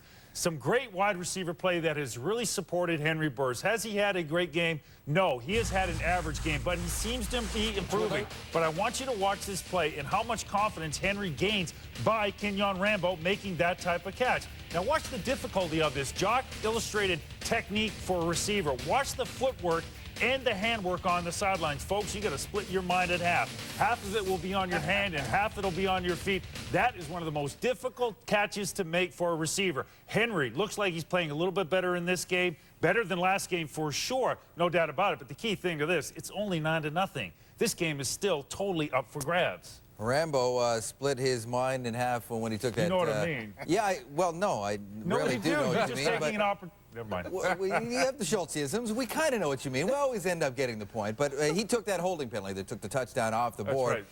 Therefore, we got no touchdowns really to talk about, which Edmonton added a late touchdown a week ago to make it close, in fact, to take a lead on the Calgary Stampeders, but not so much tonight. And maybe they need to bring this guy out of the booth and this guy, if they can get him on the line. I think they could help. Start with an 0-2 start after all those changes. I hear the halftime stats for our game, brought to you by Coors Light, the Silver Bullet. Yeah, Dave, pretty easy. You know, defenses are dominating this contest, and the Edmonton Eskimos, you know, this is how tough defenses are. They only 95 yards passing in the first half. Field position is definitely going to be key in the second half if the Eskimos want to get back in this game. Tom Higgins has the lead, had that successful challenge as well, and he spoke with our Jermaine Franklin. Coach Higgins, can you talk about your defense in this first half? What did they do right to hold Edmonton off the board? Well, you know, we usually have had some good success in mixing up what we're doing, trying not to let Ricky have a quick read on as far as our coverages are concerned. And you know what? They're flying around to the football. So, you know, we couldn't ask for any better. The only thing we'll look for is to see when we get closer, see if we can put a touchdown on the board. Are you happy with the way the offense moved the ball? But like you just said, touchdown is pretty key. Oh, absolutely. It's a much better game than the first week. Very few turnovers, and people are playing pretty well. So we need another good second half. Thank you very much, Coach. Oh, you're welcome. My pleasure.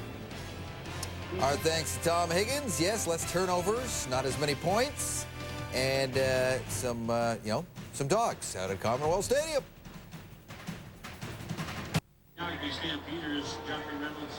9-0 Stampeders as we move to the third quarter. But first, let's join Jermaine Franklin with the head coach of the Eskimos.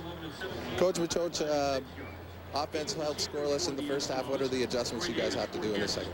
Well, basically what we need to do is try to stay on a second and long, try to convert first down. For the most part, we're not taking what they're giving us, so we're showing a little bit of impatience, a lot of penalties, turnovers, so we're not playing smart right now. Hopefully that'll change the second half. Thank you very much, Coach. Thank you. So Ricky Ray held to less than 100 yards passing in the opening half, and you heard the coach say, we got to take what they give us. What are they giving them? Well, what they're giving him is a lot of underneath routes, and I think Ricky Ray's got to get back to on first down. A great play is quick screen to the wide receivers. Ed Hervey's a good choice. They ran a little swing pass to Mookie Mitchell in the backfield. He needs to get the ball to his receivers quickly, let them use their athletic ability to try and break a tackle, but if they try to force it downfield, they're playing right into the hands of the defense. DeAngelis gets us started in the second half, and this is Tompkins from his 25, looking for a seam and finding one. Tony Tompkins tripped up by Khalid Abdullah at the 50-yard line. Well, TNT is looking dangerous tonight. Well, that's a great return to give them good field position to begin this half, and again, we'll see what adjustments they do make. You know, Danny Machocha pays lip service to the fact that, hey, you know, let's take what they give us, and you see it pretty dismal in the first half. No production whatsoever, and of course that resulting in no points in the scoreboard. But you know, Ron Lancaster Jr., he's gone down at halftime and talked to Ricky Ray and the rest of the group, and you know, let's see how they start. And Calgary looks already like they're going to play soft and dump it underneath. Give it to your backs and receivers quickly. Like this. Play action, and here's Mitchell. Across midfield, Daryl Mitchell brought down by Abdullah, but it's a first down and a pickup of 13 yards. We just said, you know, that's one of the series of 4 or 5 plays that should be effective on first down. A super block on the outside by Jason Tucker. Second time Mookie Mitchell has run this play tonight, and both times for very positive yardage, that time picking up a first down. So, good start. The Eskimos had so much trouble scoring that even I'm taking points away from them. Daryl Mitchell did have a touchdown reception last week, along with Bertrand. First down, Eskimos. From the pocket, Hervey with the catch in front of Reinhardt. And Ed steps out close to the 40-yard line. But we talked about the Eskimo adjustments. It was just about a letter-perfect defensive performance by the Stampeders in the first half. Yeah, the only time they really got aggressive was when Edmonton was in a 2nd and 4 or less situation. And in those times, they sent some linebackers, they sent defensive back, they sent Trey Young on a safety blitz. But any other time it was 2nd and long, it was very passive, and that's the exact strategy they've begun this third quarter with. Stamps wanted more pressure this week on Ray. They said they got to him for 15 hits in the season opener. Ray, and he finds a receiver over the middle, and that's his favorite target, Jason Tucker, who had 3 catches for only 17 yards in the first half. And that time Ricky Ray got great protection to just hang in and wait for this play to develop. It took a long time. Again, Edmonton loves going to the crossing routes. This time they use Jason Tucker, but right here, all kinds of time for Ray to step up and deliver a good strike. Takes a little heat late, but the ball was gone a long time before the pressure came. 12-yard pickup by Tucker. And the Eskimos threatening for the first time on the night. Ray rolling. And he's got Daryl Mitchell, and that ball jarred away. Cedric Williams on the corner. The rookie who stepped in when Krantz Clemens went down in the preseason, jarring the ball loose. Well, he timed it perfectly. This is the pitch play that he really wants to hit Troy Davis with, but Abdullah, the defensive end, plays it so well. Ray in the last 2 weeks has really been forced to go downfield throwing. I mean, I talked to him before the game when they want to run that little pitch shovel pass to Troy Davis. That's the primary goal, but Calgary's done such a good job against it. They've had to develop pass patterns downfield when it's plugged up. 5-receiver package, 2nd and 10. Here comes the blitz. Ray gets it away. Tucker jumps up and pulls it down. A big catch for Jason Tucker, matched up against J.R. Ruffin. Well, the inside receivers tonight have been making some solid efforts to go up and fight for the football. Jermaine Copeland did it for Calgary in the first half, and now Jason Tucker really desperately wants this ball. This is not a great throw. It hangs in the air forever, allows Ruffin time to close on the play, but well, what great effort to hang on to that football and keep this impressive drive going. So a couple of first down catches in this drive for Tucker. who celebrated his 30th birthday yesterday. They stay 5 receivers. Ray with pressure, throws to Tucker, and a rare drop by the all-Canadian receiver. Well, it's just amazing to me. You know, he goes up, exposes the rib cage on the previous play, and comes down with a beauty, and then on one that should be absolutely practice session routine kind of catch he can't make. Boy, and all of a sudden Calgary's changed its philosophy. They've been a lot more aggressive when they get backed up towards their goal line. And you know, if I'm Ricky Ray, I'm anticipating some extra people coming and anticipating one-on-one. And this is usually when you see a Darryl Mitchell go on crossing route, trying to run away from somebody. 2nd and 10. Ray rolling. Anybody home? And then he loses his footing. And he'll be down there. And who will get credit for the sack? Raheem Abdullah. One-hand touch to... Well, again, you know, Calgary crossed Ricky Ray up. Look at the top of your screen. They just drop off. They drop off, and they're just waiting. There is nobody open. Nobody's trying to get open. I mean, the receivers are just standing there on the outside. I mean, when your quarterback's in trouble, goodness gracious, you got to try to make yourself a target. But everybody just stood around and left Ricky Ray. They hung him out to dry. Well, I'll tell you, if I'd have done that to Ron Lancaster in the old days, I wouldn't have seen a ball for a month. So they'll attempt a 25-yard field goal, and Sean Fleming pushes that one left. That looked like me off the first tee, and it ends up that good? Just a single.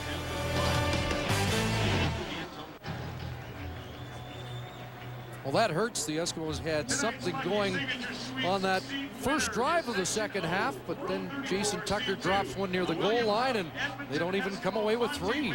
Well, that's tough. The first time tonight, they looked like they were really in sync, and well, not to come away with more than 3 is frustrating.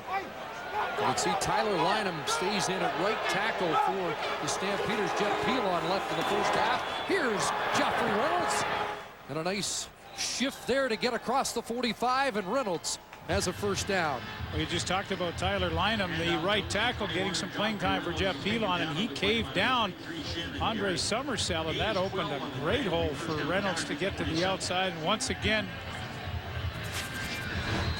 have a look right there. Look at the good block on Summersell to seal off to the inside. That allows Reynolds to the outside, and I suspect they talked at halftime, the Stampeders did, and said, hey, it could be Reynolds' time here in the third quarter. We got to get him the football a little bit more. 8 carries, 31 yards for Joffrey Reynolds so far after 153 last week. Nice play action fake to Reynolds, and another great catch by Jermaine Copeland, who's over 100 yards for the first time since August 6th last year. And of course, when you get the running game going, as everybody knows, Reynolds can. He's been successful in his first half, or in the first half. He's the middle guy right here, and on the play action, just working to the outside. Play action freezes the linebacker, so there's no help underneath. See the easy throw downfield, and unless Shannon Garrett can really get up in his face, he's got no help underneath.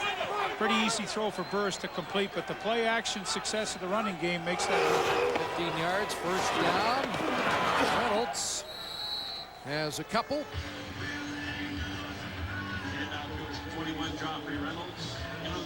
Well, he has been the best offensive player on the night, Jermaine Copeland. Yeah, and they haven't all been easy catches like that last one was. He's been really having some good battles tonight with Reggie Durden going up and fighting for the football. That time it was Garrett, the linebacker, in coverage. We're told that Jeff Pilon is gone for the night. Groin injury. So line him in, 2nd and 8. Here comes the rush. Burris got away briefly and then is stripped of the ball. And they're ruling it's dead. Summersell heading for the end zone. But wow, the referee blew it dead. I don't think this is a challenge situation. I think Burris's motion clearly was thrown ball downfield. But you get a freebie on the challenge, so we'll have a look right here. This is going to give you a Well, now the arm was cocked, and no question he was trying to throw, but did the arm ever move forward enough? And maybe that is a fumble. Mobley with the hit. So they are going to challenge, no question about this. I mean, clearly it was Burris's intent to throw downfield, but did the ball come loose before the arm really? I mean, the follow-through was there, but I think the ball might have come loose before he actually came forward with the motion. Play, it's third down. And I don't believe that is challengeable. Well, there you go.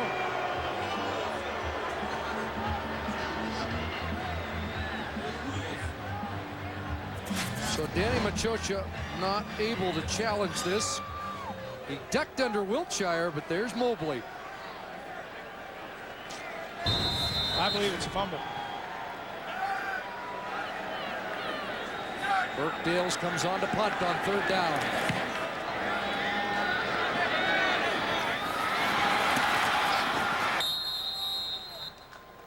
So it remains 9-1 in favor of the Stampeders here, midway through the third quarter. Director of officials, and we'll clear that up because I think everybody is still trying to get their feet wet with this whole system. Ricky Ray downfield. Jason Tucker has it as he finds room in the seam and stretches the Calgary defense. Eskimos with the ball at the Calgary 45-yard line.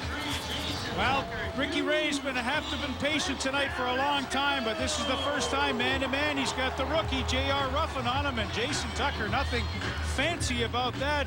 Ricky Ray sees it, lays it out perfectly, and the Eskimos have certainly played a lot better here in this third quarter, and a nice catch by Tucker.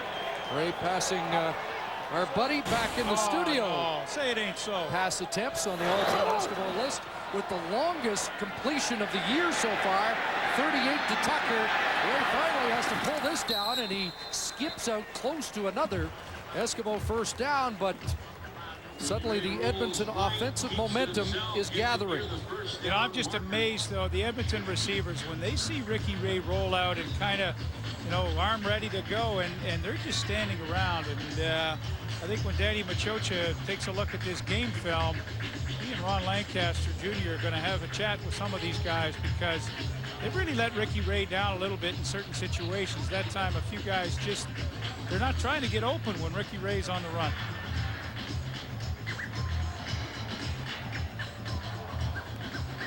Just got word from Sean Coates with the league office that any incomplete pass, a ruling that was incomplete, as that was, is deemed not reviewable. Let's team down to get a close look.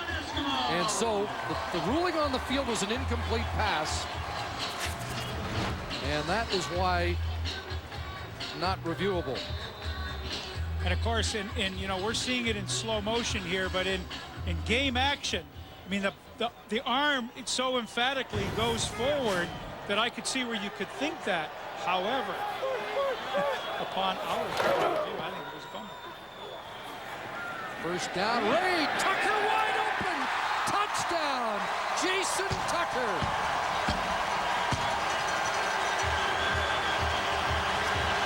Well, we talked about great connections with Warren Moon.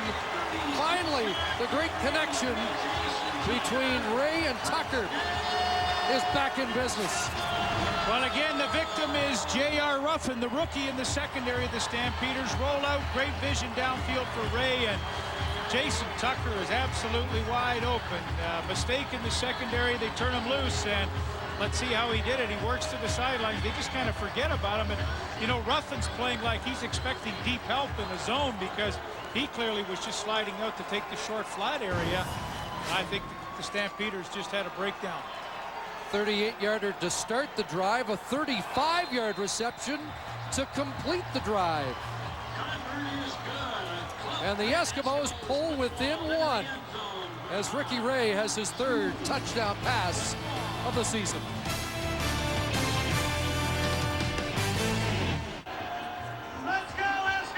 Reminder, you can cast your vote for the Rogers Player of the Game in the fourth quarter. The Player of the Game brought to you by Rogers Wireless. Rogers brings you the 2006 FIFA World Cup video highlights on the latest MP3 phones. Jermaine Copeland was an early leader in the player of the game, but Jason Tucker just stepped to the forefront on that last scoring drive by the Eskimos. There's Ruffin losing his footing and getting drilled. Short return as the Eskimos are stoked after that touchdown march. Let's go back one more time and have a look at Tucker's touchdown. And really, I think it was a breakdown in the secondary that left him so wide open. He's a guy you just, normally pay attention to. And you see on the inside, he got sucked in, and I'm not sure, I can't see who it was. He's supposed to be back in this area right over here. Ruffin's pointing right now. There you see 28 saying, hey, it's not my guy. That's somebody else's guy. And Jason Tucker, who you should never leave alone, gets the touchdown. See how Burris responds. The look-in pattern, and Elijah Thurman for the first down catch. The former Saskatchewan Rough Rider, who had 3 grabs a week ago with his first of the night.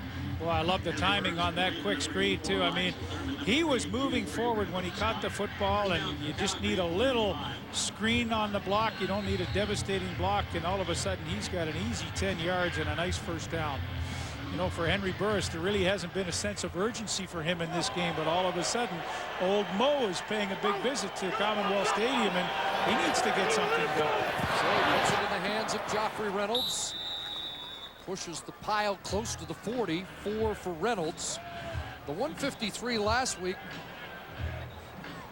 Just to give you a perspective, last year, one 100-yard runner against the Eskimos defense, and it was Troy Davis.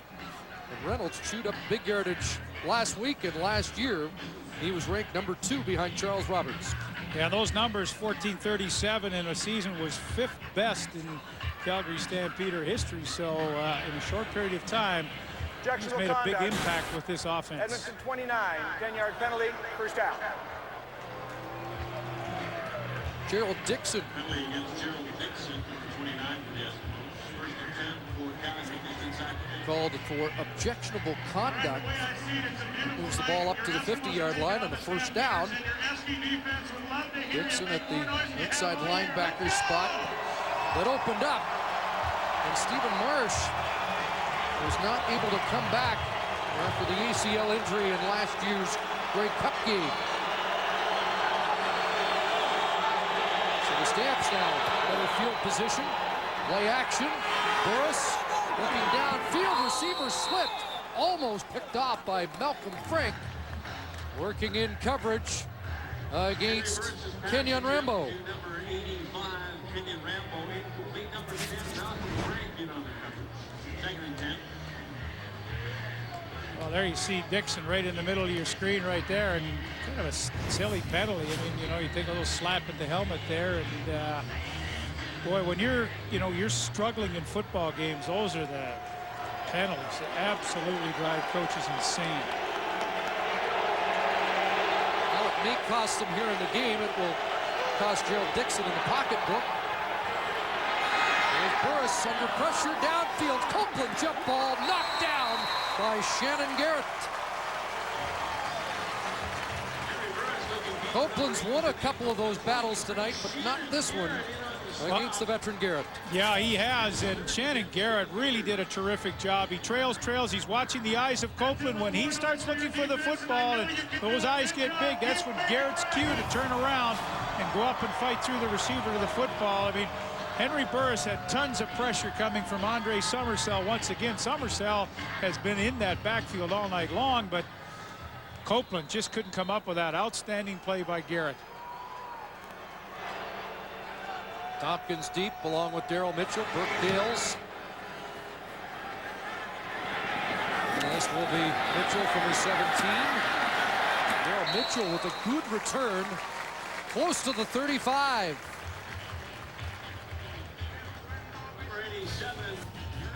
So Ricky Rape back to work after a touchdown march.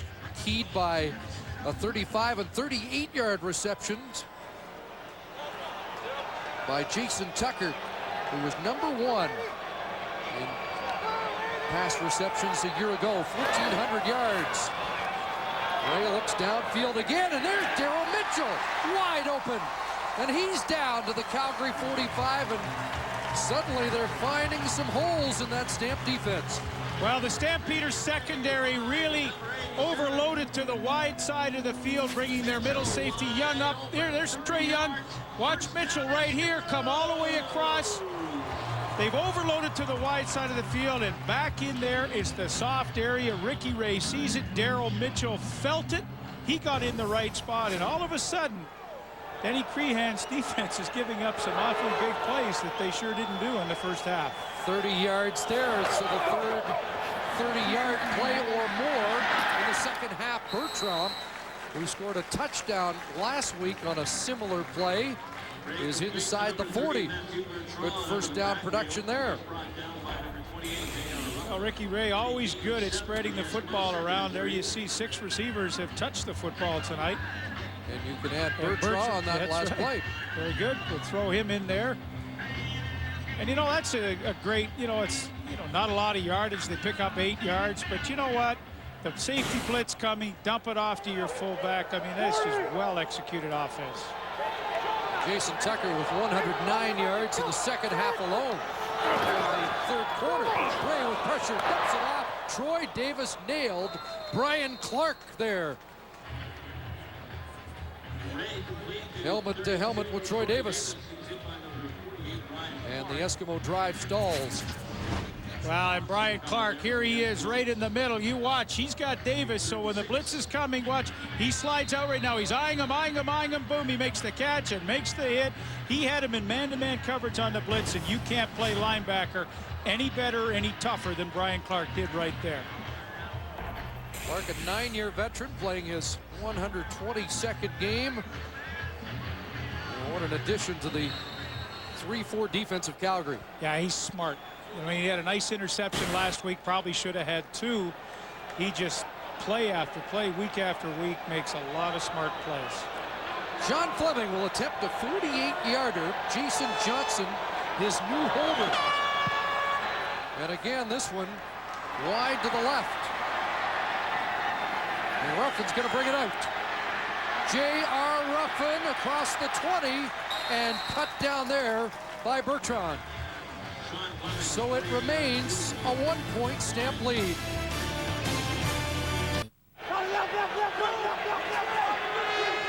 Less than a minute and a half remaining, third quarter. Kenyon Rambo, Malcolm Frank in on the tackle as Rambo is stopped at the 28. Gain of 7. For the Calgary wideout, who was, as a high schooler, rated the top receiver in high school football in the United States. Well, last week it was sloppy at times. It's been a much better football game from the perspective of holding on to the ball tonight. Reynolds second and short, and they convert. And in the break, you mentioned the Eskimos had what, 2nd and 3? Check that. Wes Cates, the ball carrier, the newcomer.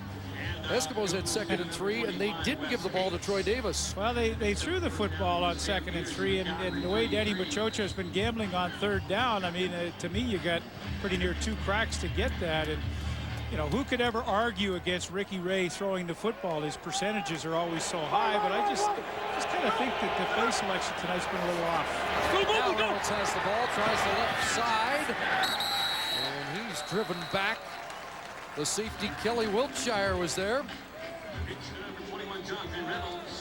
Joffrey Reynolds, we mentioned, 153 last week. Well, week after week, when you have 153 against a pretty good run defense, I think it's awfully tough to come back the next week and repeat that kind of performance. I mean, the guys on the other side have a little bit of pride, too, and don't think all week they haven't said, hey, this guy's not getting any 153 again tonight on us. And they played him a lot tougher than they did in Calgary. 53, his longest last week. He's been held 12, his best on the night. 7-8. What could be the last play of the third quarter. Flag down. And so is Thurman right at the line of scrimmage. So we'll sort out the flag before we put an end to the third quarter.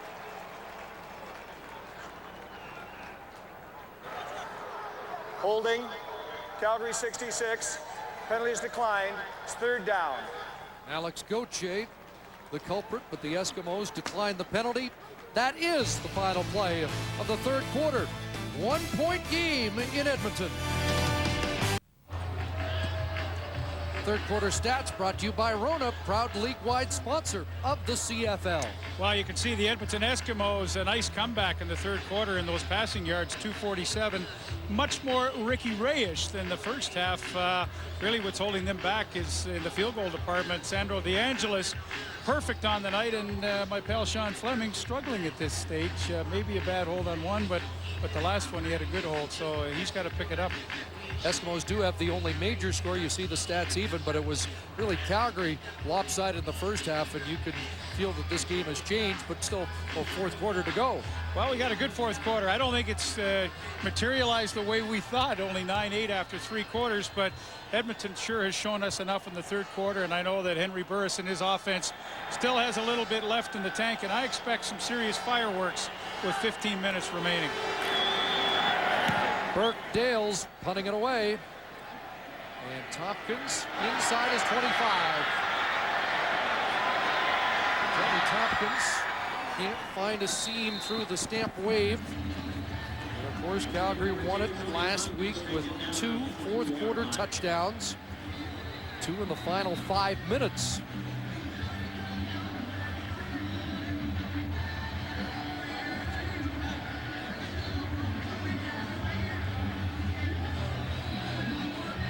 The Eskimos will take possession at their 21-yard line. But finally, Ricky Ray has found some cracks, and I think most importantly, he has been able to stretch this Calgary defense in the third quarter. Well, I think the graphic there tells you all you need to know, that he's almost doubled his production in 1 quarter of play over the first 2. And Calgary's helped him out a little bit with some mistakes in the secondary, which has kept this game close. Daryl Mitchell, another big play up to the 45-yard line. 24 from Ricky Ray to Daryl Mitchell to start this first drive of the fourth quarter. And you know, Edmonton's done a good job at looking at the game film from a week ago. Calgary likes to try to overload to the wide side of the field with their secondary. They like to put an extra guy in the middle over the top, and when that occurs, you just drag a guy back against that to the weak side, and he should be open. And that's the second ball Daryl Mitchell has caught back against that overloaded to the field defensive formation for Calgary. Ricky Ray with 291 passing yards. And he has a completion here. Coming back to the ball was the newcomer Alston. And a gain of 5 at the 50. Well, he made his break around 12-14 yards, but he worked back so diligently to the quarterback that by the time he did make that catch, he only picked up about 5 yards. But of course, like any new receiver, you know, the expectations are very high. Alston, great speed, great hands, all the package. We'll see if he can get it done under game conditions. Haven't seen it yet, but they talk about his ability to run with the ball after he gets it. The yak yards. Well, we've seen a few come into this league with lots of expectation. 2nd and 5. Ray in the flat, incomplete. Great close there by Jermaine Chapman. The intended receiver was Jason Tucker. Well, this is a terrific effort by Jermaine Chapman. I believe the Eskimos, not that they would ever admit it, are running a little bit of pick here to the outside, and Chapman rubs right through it and gets his hand in on Jason Tucker. And you know, that's desire, because you feel it as a defensive back. You know they're trying to rub, pick you, and make you go a long way to make the play, but Chapman did it superbly. So Fleming the punt. And that one off the side of his foot, and it goes out of bounds, and they're going to mark this one well beyond the 35. There is a flag, and they're going to spot this at the 38-yard line. But let's find out what the infraction was against Edmonton, and that will be declined.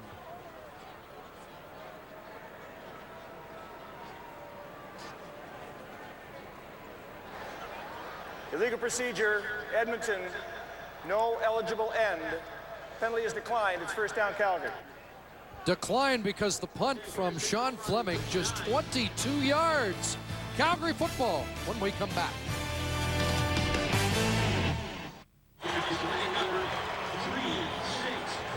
9-8. Calgary with the lead. It was 9-0. Ricky Ray to Jason Tucker for a touchdown here in this second half. And the Stampeders go back to work on their 39-yard line. Henry Burris in the second half, 3 of 6 for 35 yards. There's Reynolds, big gain, his biggest of the night, all the way down to the Edmonton 45-yard line. Wow, and the explosive nature of a Joffrey Reynolds was no more evident than on that play. On those quick hitters, I mean, watch how fast he is into the line of scrimmage and through. I mean, boom, right here, he is now in high gear when he sees that crack in that opening, and that's just a beautiful thing to watch, how he can accelerate so quickly when he sees that crack. 25-yard gallop. And a first down. Burris now looking for Copeland. He's got him. Back-to-back first downs for the Stampeders. And remember the fourth quarter heroics last Saturday. Well, in a minute and a half, a couple of touchdowns. This on a third down gamble, 3rd and 10, and Tom Higgins elected to go for it, and that was Nick Lewis with the catch. And then a couple of moments later, Jermaine Copeland fighting inside for his touchdown. In the space of a minute and 30, they went from a 14-10 deficit to a 24-14 lead. 12-yard pickup for Copeland. Another Calgary first down. Burris steps up. And that ball into the offensive line. Henry Burris. That time the throwing motion looked clear, and again he was jarred as he let go of the ball, and they are ruling it incomplete. I'm afraid to call anything right now. That sure looked like a forward pass to me. Go back and have one more look. You'd be the judge. Clearly he was trying to get downfield with this. Oh yeah. And there was Andre Summersell ready to lower the boom. And also in on the play was Robert Brown, who had a sack last week in his return to the Edmonton Eskimos after 4 years with the Alouettes. 2nd and 10. Burris up top, and Nick Lewis, who has been very quiet tonight, couldn't find that ball. It sailed incomplete. That's funny, Chris. Nick Lewis has been pretty quiet tonight. He gets one-on-one with Shannon Garrett. Now watch as he moves to the corner. A little bump right there and a hold, and that just threw Lewis off so much. I mean, that was the right play, the right call. The safety blitz was coming. That's where you go to the corner, and I think Shannon Garrett kind of got away with one there. Remember Nick Lewis last year said he was going to run Garrett into retirement, and I can't believe it. Backed it up with a huge game, 145 yards. Here's DeAngelis, and DeAngelis good again from 42 yards out. And he has 4 field goals on the night.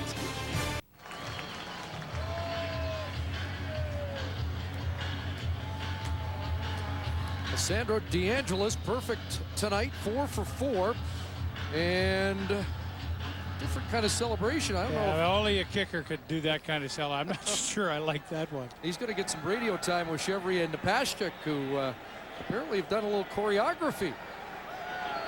Well, his foot has been the difference. I don't think they worked on it for long. No. I don't think Jermaine Copeland wants any part of it. No. Here's Tony Tompkins. And ducked under and finds a little room out across the 30-yard line before he's tracked down by Wes Cates, who's made a couple of special team tackles tonight. Racing fans, tune in tomorrow. Formula One Canadian Grand Prix from Montreal. Coverage begins at noon Eastern, 9 Pacific on TSN.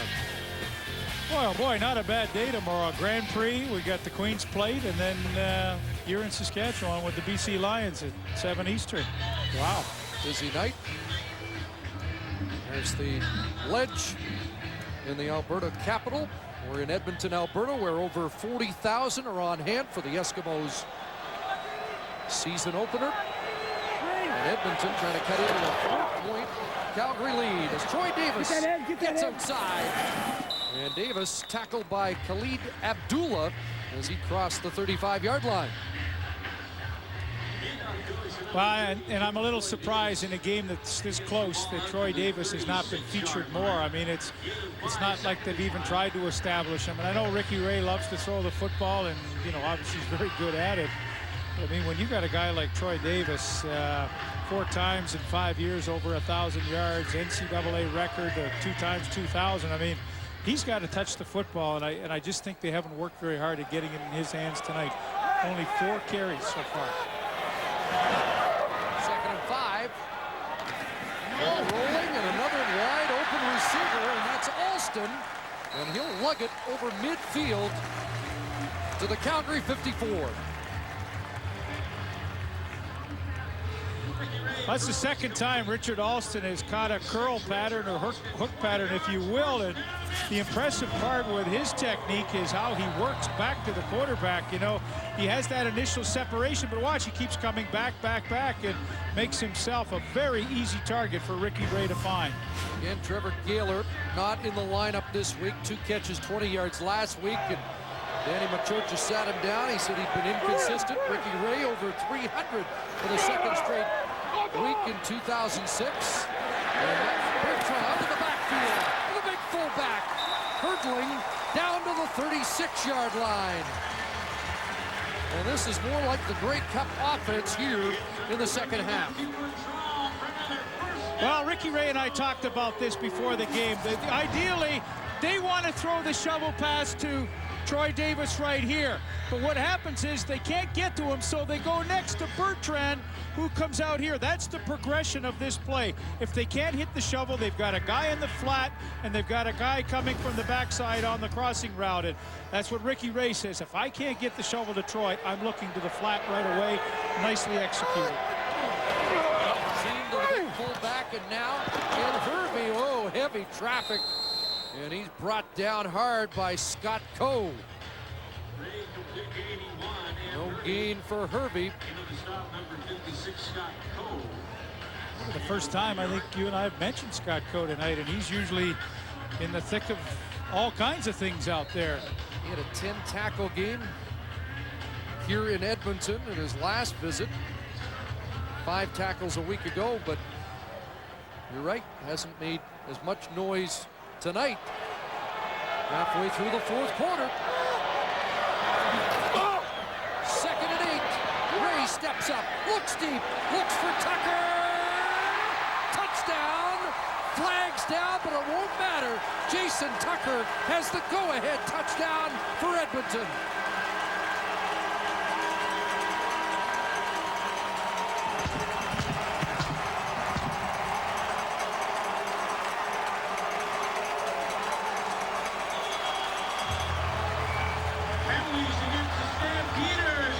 Well, it has been Ricky Ray and Jason Tucker in this 2nd half. Well, once again, he just outruns the coverage, and Kobe Reinhardt cannot stay with him deep down the sidelines. And boy, does he have a desire and a nose for the football. I mean, he literally takes it away. Reinhardt's going to get called for face masking. It doesn't matter, but Tucker with unbelievable concentration. Well, you talk about a game-breaking receiver in this league. I know we love Milt Stegall, and there's a lot of great ones, but I don't think there's any better at crunch time than a Jason Tucker. Huge 2nd half. Tucker had 11 touchdowns last year. We're going to wait for the smoke to clear after the touchdown celebration. And 2 in the 2nd half for Tucker tonight.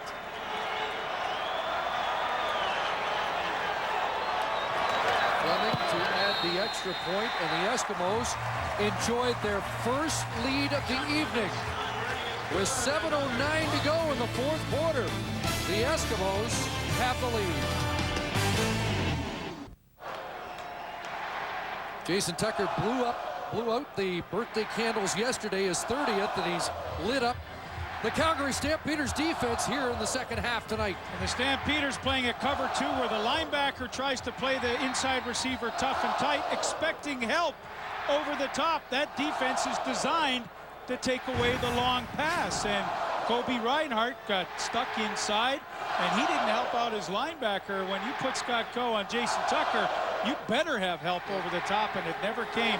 a couple of big mistakes for the Stampeders secondary in the second half. And the face mask penalty had that kickoff from up near midfield, and now Calgary's in a hole after Sherrod Coates covers the kick.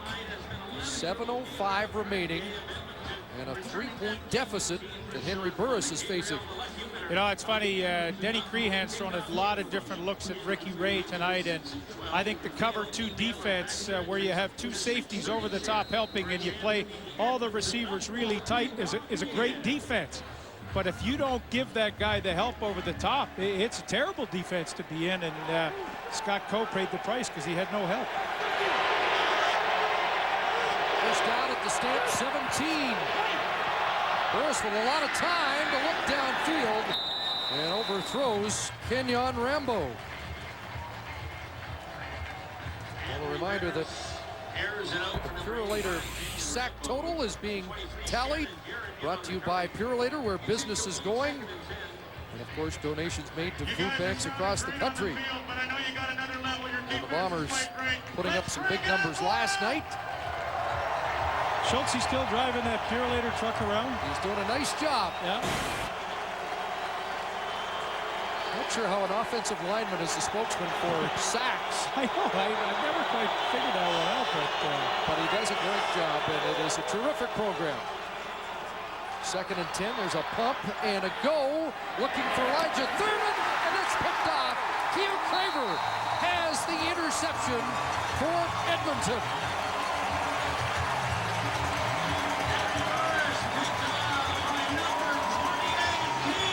Why, Chris, that's the difference in the 2 defenses right now. When Calgary tries to go over the top, Craver had help. He had help trying to cover against Thurman, and there's Reggie Durden from the inside helping, and Carver knows that, so he can be aggressive to the football, and well, that's a great interception. I mean, just disastrous for the Stampeders. Edmonton following up a Tucker touchdown with a pick by Craver. 2nd interception tossed by Burris this season.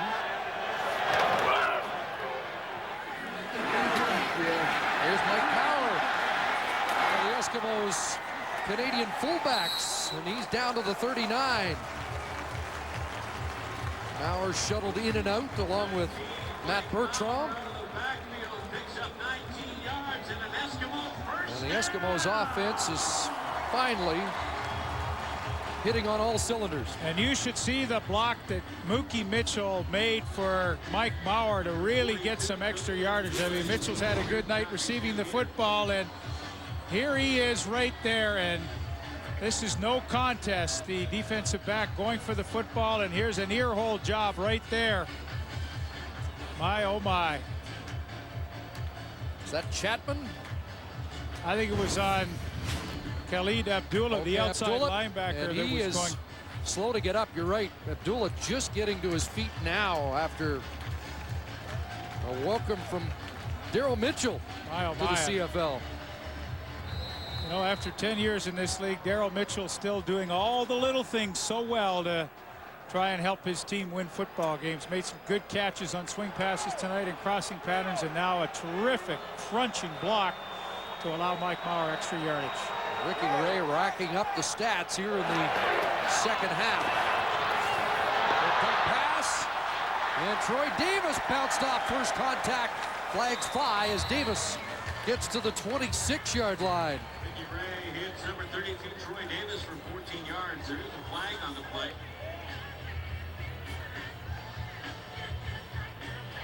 Here's what Ricky Ray's looking at on the shovel pass. He's hoping that the defensive end comes upfield. Stop it right there. See, he's upfield here. The shovel pass comes right there, and now that works. If the defensive end stays back, he throws downfield to the flat.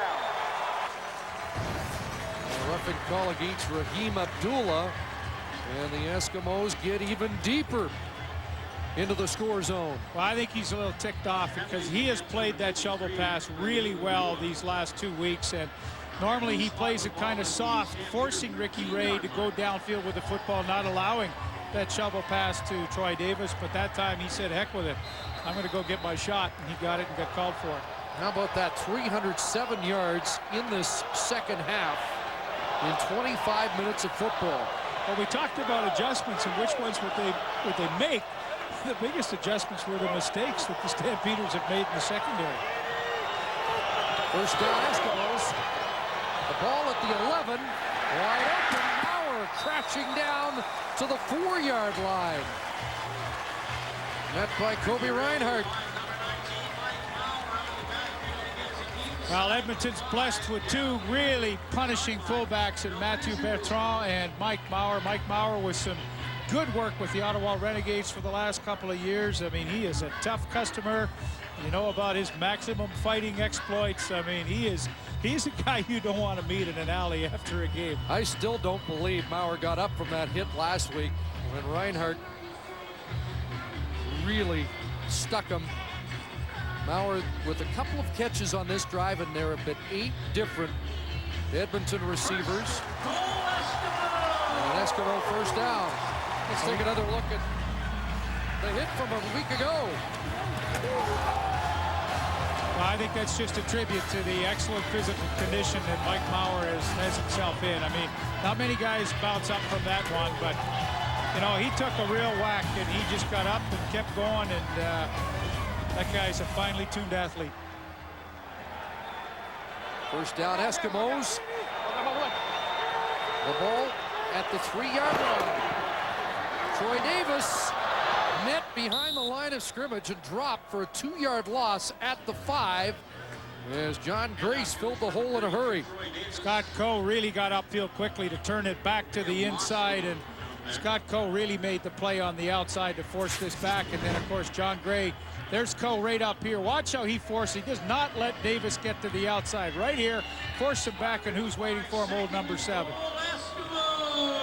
John Grace with 9 tackles last week, matching Michael O'Shea for opening week high. And Ricky Ray over 400 yards on the night. 2nd and goal from the 5. And Ray looks in the end zone wide open. Jason Tucker is out of bounds. He did not get a foot down. Otherwise, that was touchdown number 3. And yet again, another mistake in the secondary. I mean, how in the world on goal line do you leave Tucker alone like that? And pretty easy call is the official right on the spot, and no way. But again, another mistake with Tucker. Tucker of all people. You know, this reminds me of the I'll game. make a mistake on Andrew Nowacki, but I won't make a mistake on Tucker down near the goal line. Reminds me of a game here last year when Montreal played a rookie DB against him, Takeem Muhammad, who played just 1 game, and Tucker lit him up for over 200 yards. And J.R. Ruffin did a nice job in his CFL debut last week against Tucker, but they have not had an answer for Jason Tucker in this second half. There's Fleming, and Fleming does put it through. Boy, that was close.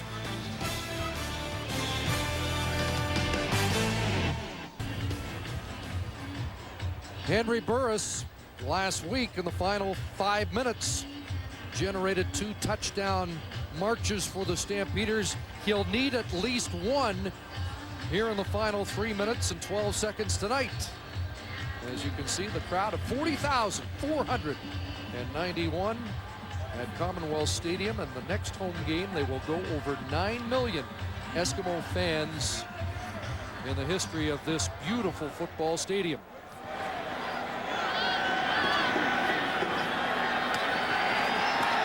There's Ruffin, and Ruffin sent airborne, and he sails across the 35-yard line.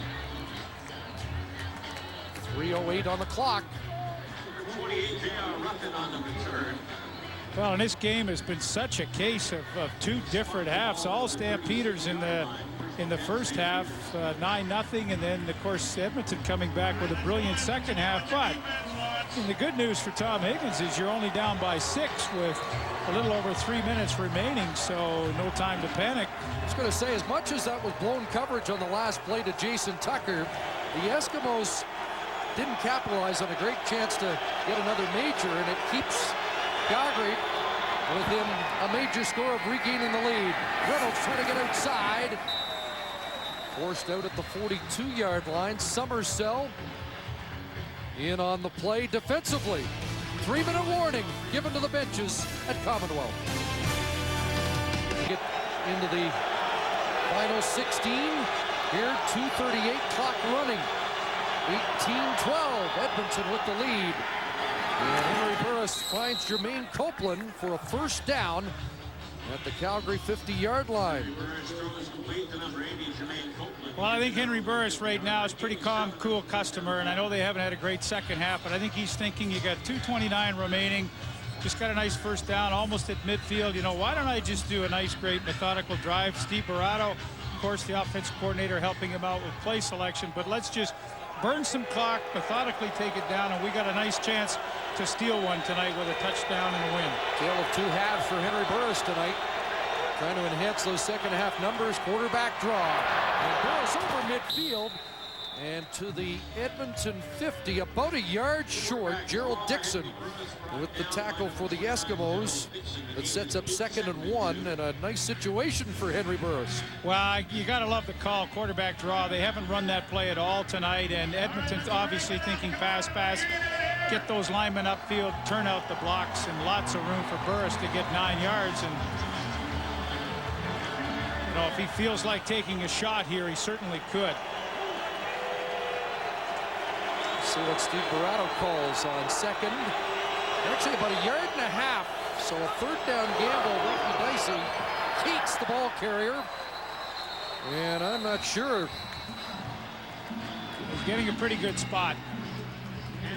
Had to get not only across the 50, but almost to the 49. And they're going to mark it just over the 50. And they're going to get a measurement as the Eskimo defense coordinator, Rick Campbell, I don't think was too happy with that spot.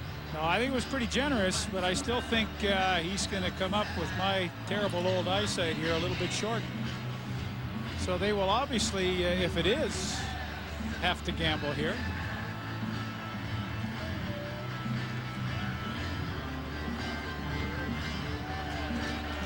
There it is, about a foot. Oh, the game is on the line right here.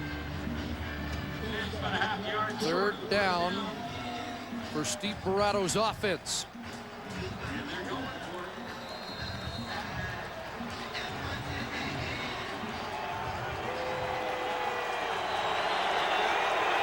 Godfrey Ellis, Jay McNeil, Taylor Robertson dig in, surge forward, and Henry Burris has a first down. Well, now he has to be conscious of the clock, though. I mean, a minute 49, they really can't waste a lot of time here. They got 49 yards to go. They've got to score a touchdown, and they will be playing 3-down football.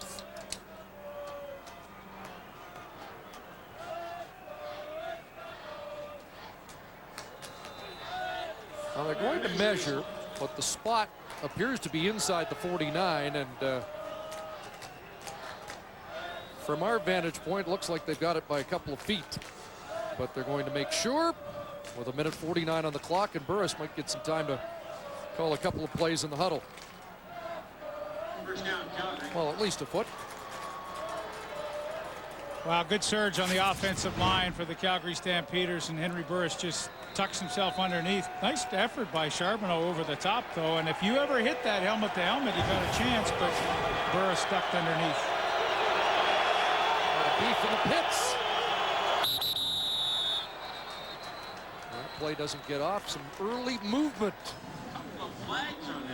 Taylor Robertson, the right guard, they, you know, had 4 receivers wide side of the field, and they wanted to run a pitch back to the weak side. Pretty good call, but Taylor Robertson was the guy pulling on the outside, and he just got a little edgy and jumped early. Illegal procedure. Calgary number 65, 5-yard penalty. Repeat first down. The Brantford native, who was the lineman of the week last week. There he is right there. See that? Half a count.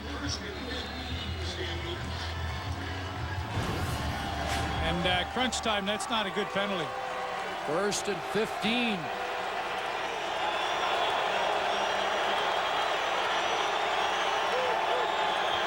Five receiver set.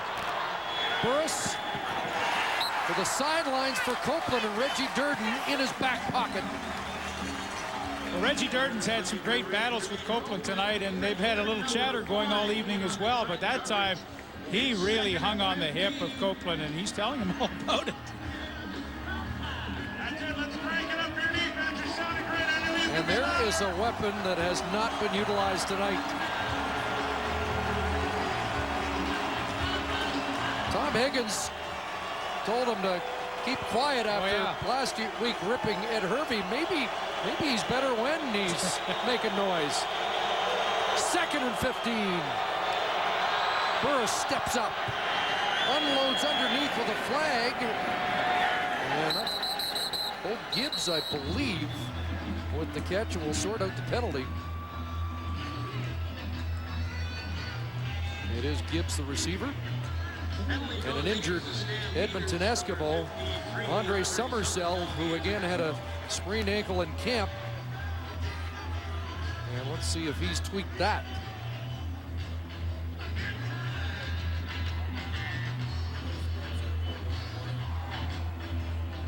So Summersell gets attention while the officials confer on the penalty, and the Eskimos indicating. Holding, Calgary 58, penalties declined, 3rd down. Tyler Lynham called for holding, and now Tom Higgins looking at a 3rd down with 1:23 left here in the 4th quarter. The CFL on TSN is brought to you by Coors Light, the Silver Bullet, and by General Motors of Canada and all its divisions.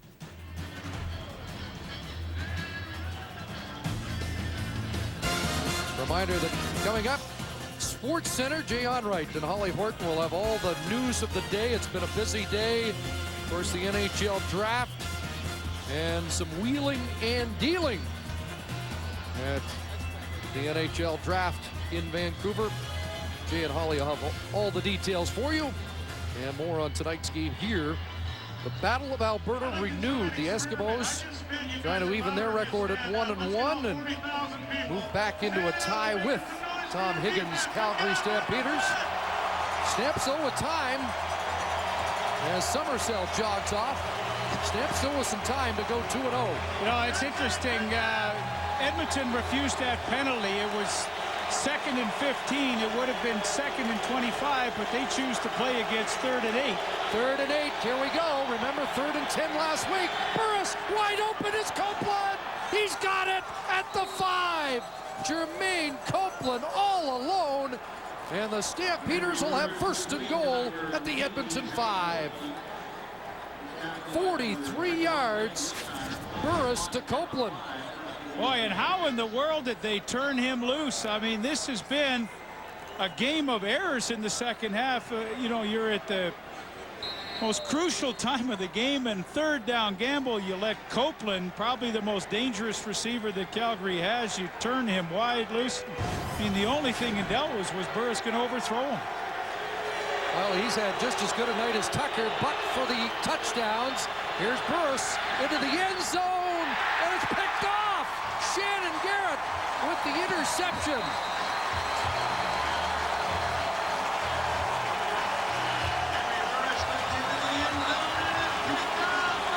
The 2nd interception in the 4th quarter, and a mix-up between Burris and Kenyon Rambo, and Shannon Garrett comes up with the ball.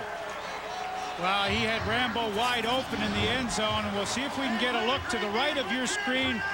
Burris, watch this. He's coming back. There's Rambo right there. He doesn't stop, I guess, and Burris throws it behind him, and look, sitting on his keister, who makes a huge interception.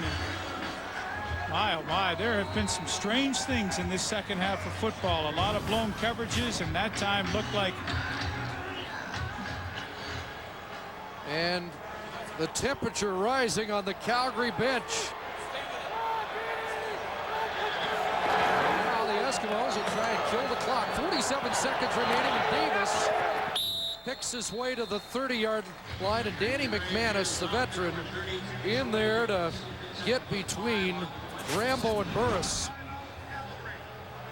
You know, tough to tell in the end zone. You know, he was coming to the inside. Burris is going against the grain, and threw it to a spot where he thought he should be.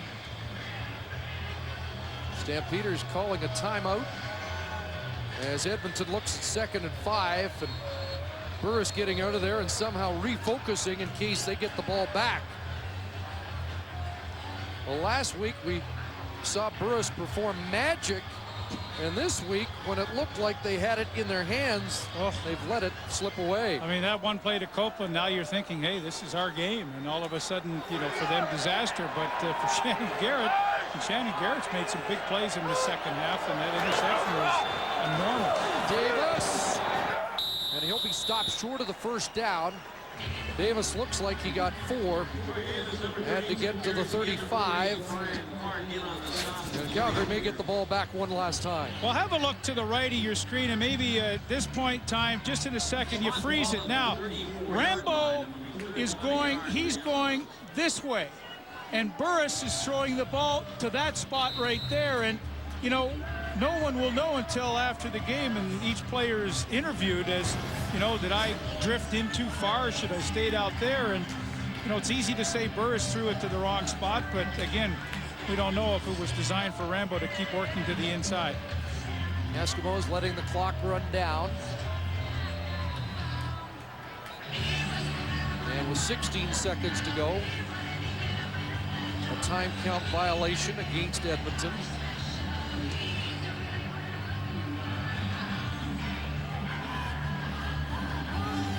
And the punt unit will come on.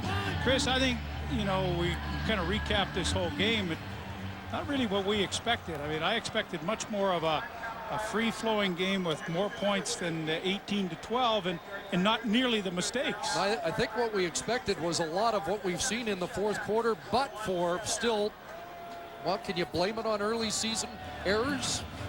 I don't know. Is that too easy in week 2? I think that's too easy. Because defensively, clearly the Eskimos have hit their stride in the second half. And the Stampeders have had their moments, but they just have not capitalized. 18-12, 17 seconds left. And Tony Tompkins is back, and it looks like they're going to run around in the end zone and try and kill the clock and maybe give up 2 points. So Tony Tompkins racing back, trying to chew up some time, and stepping out with 11 seconds to go. And now it's 18-14, so a field goal not enough to get Calgary on even terms. We'll have a kickoff with 11 seconds to go, or just take the ball up to 35 and one last Hail Mary.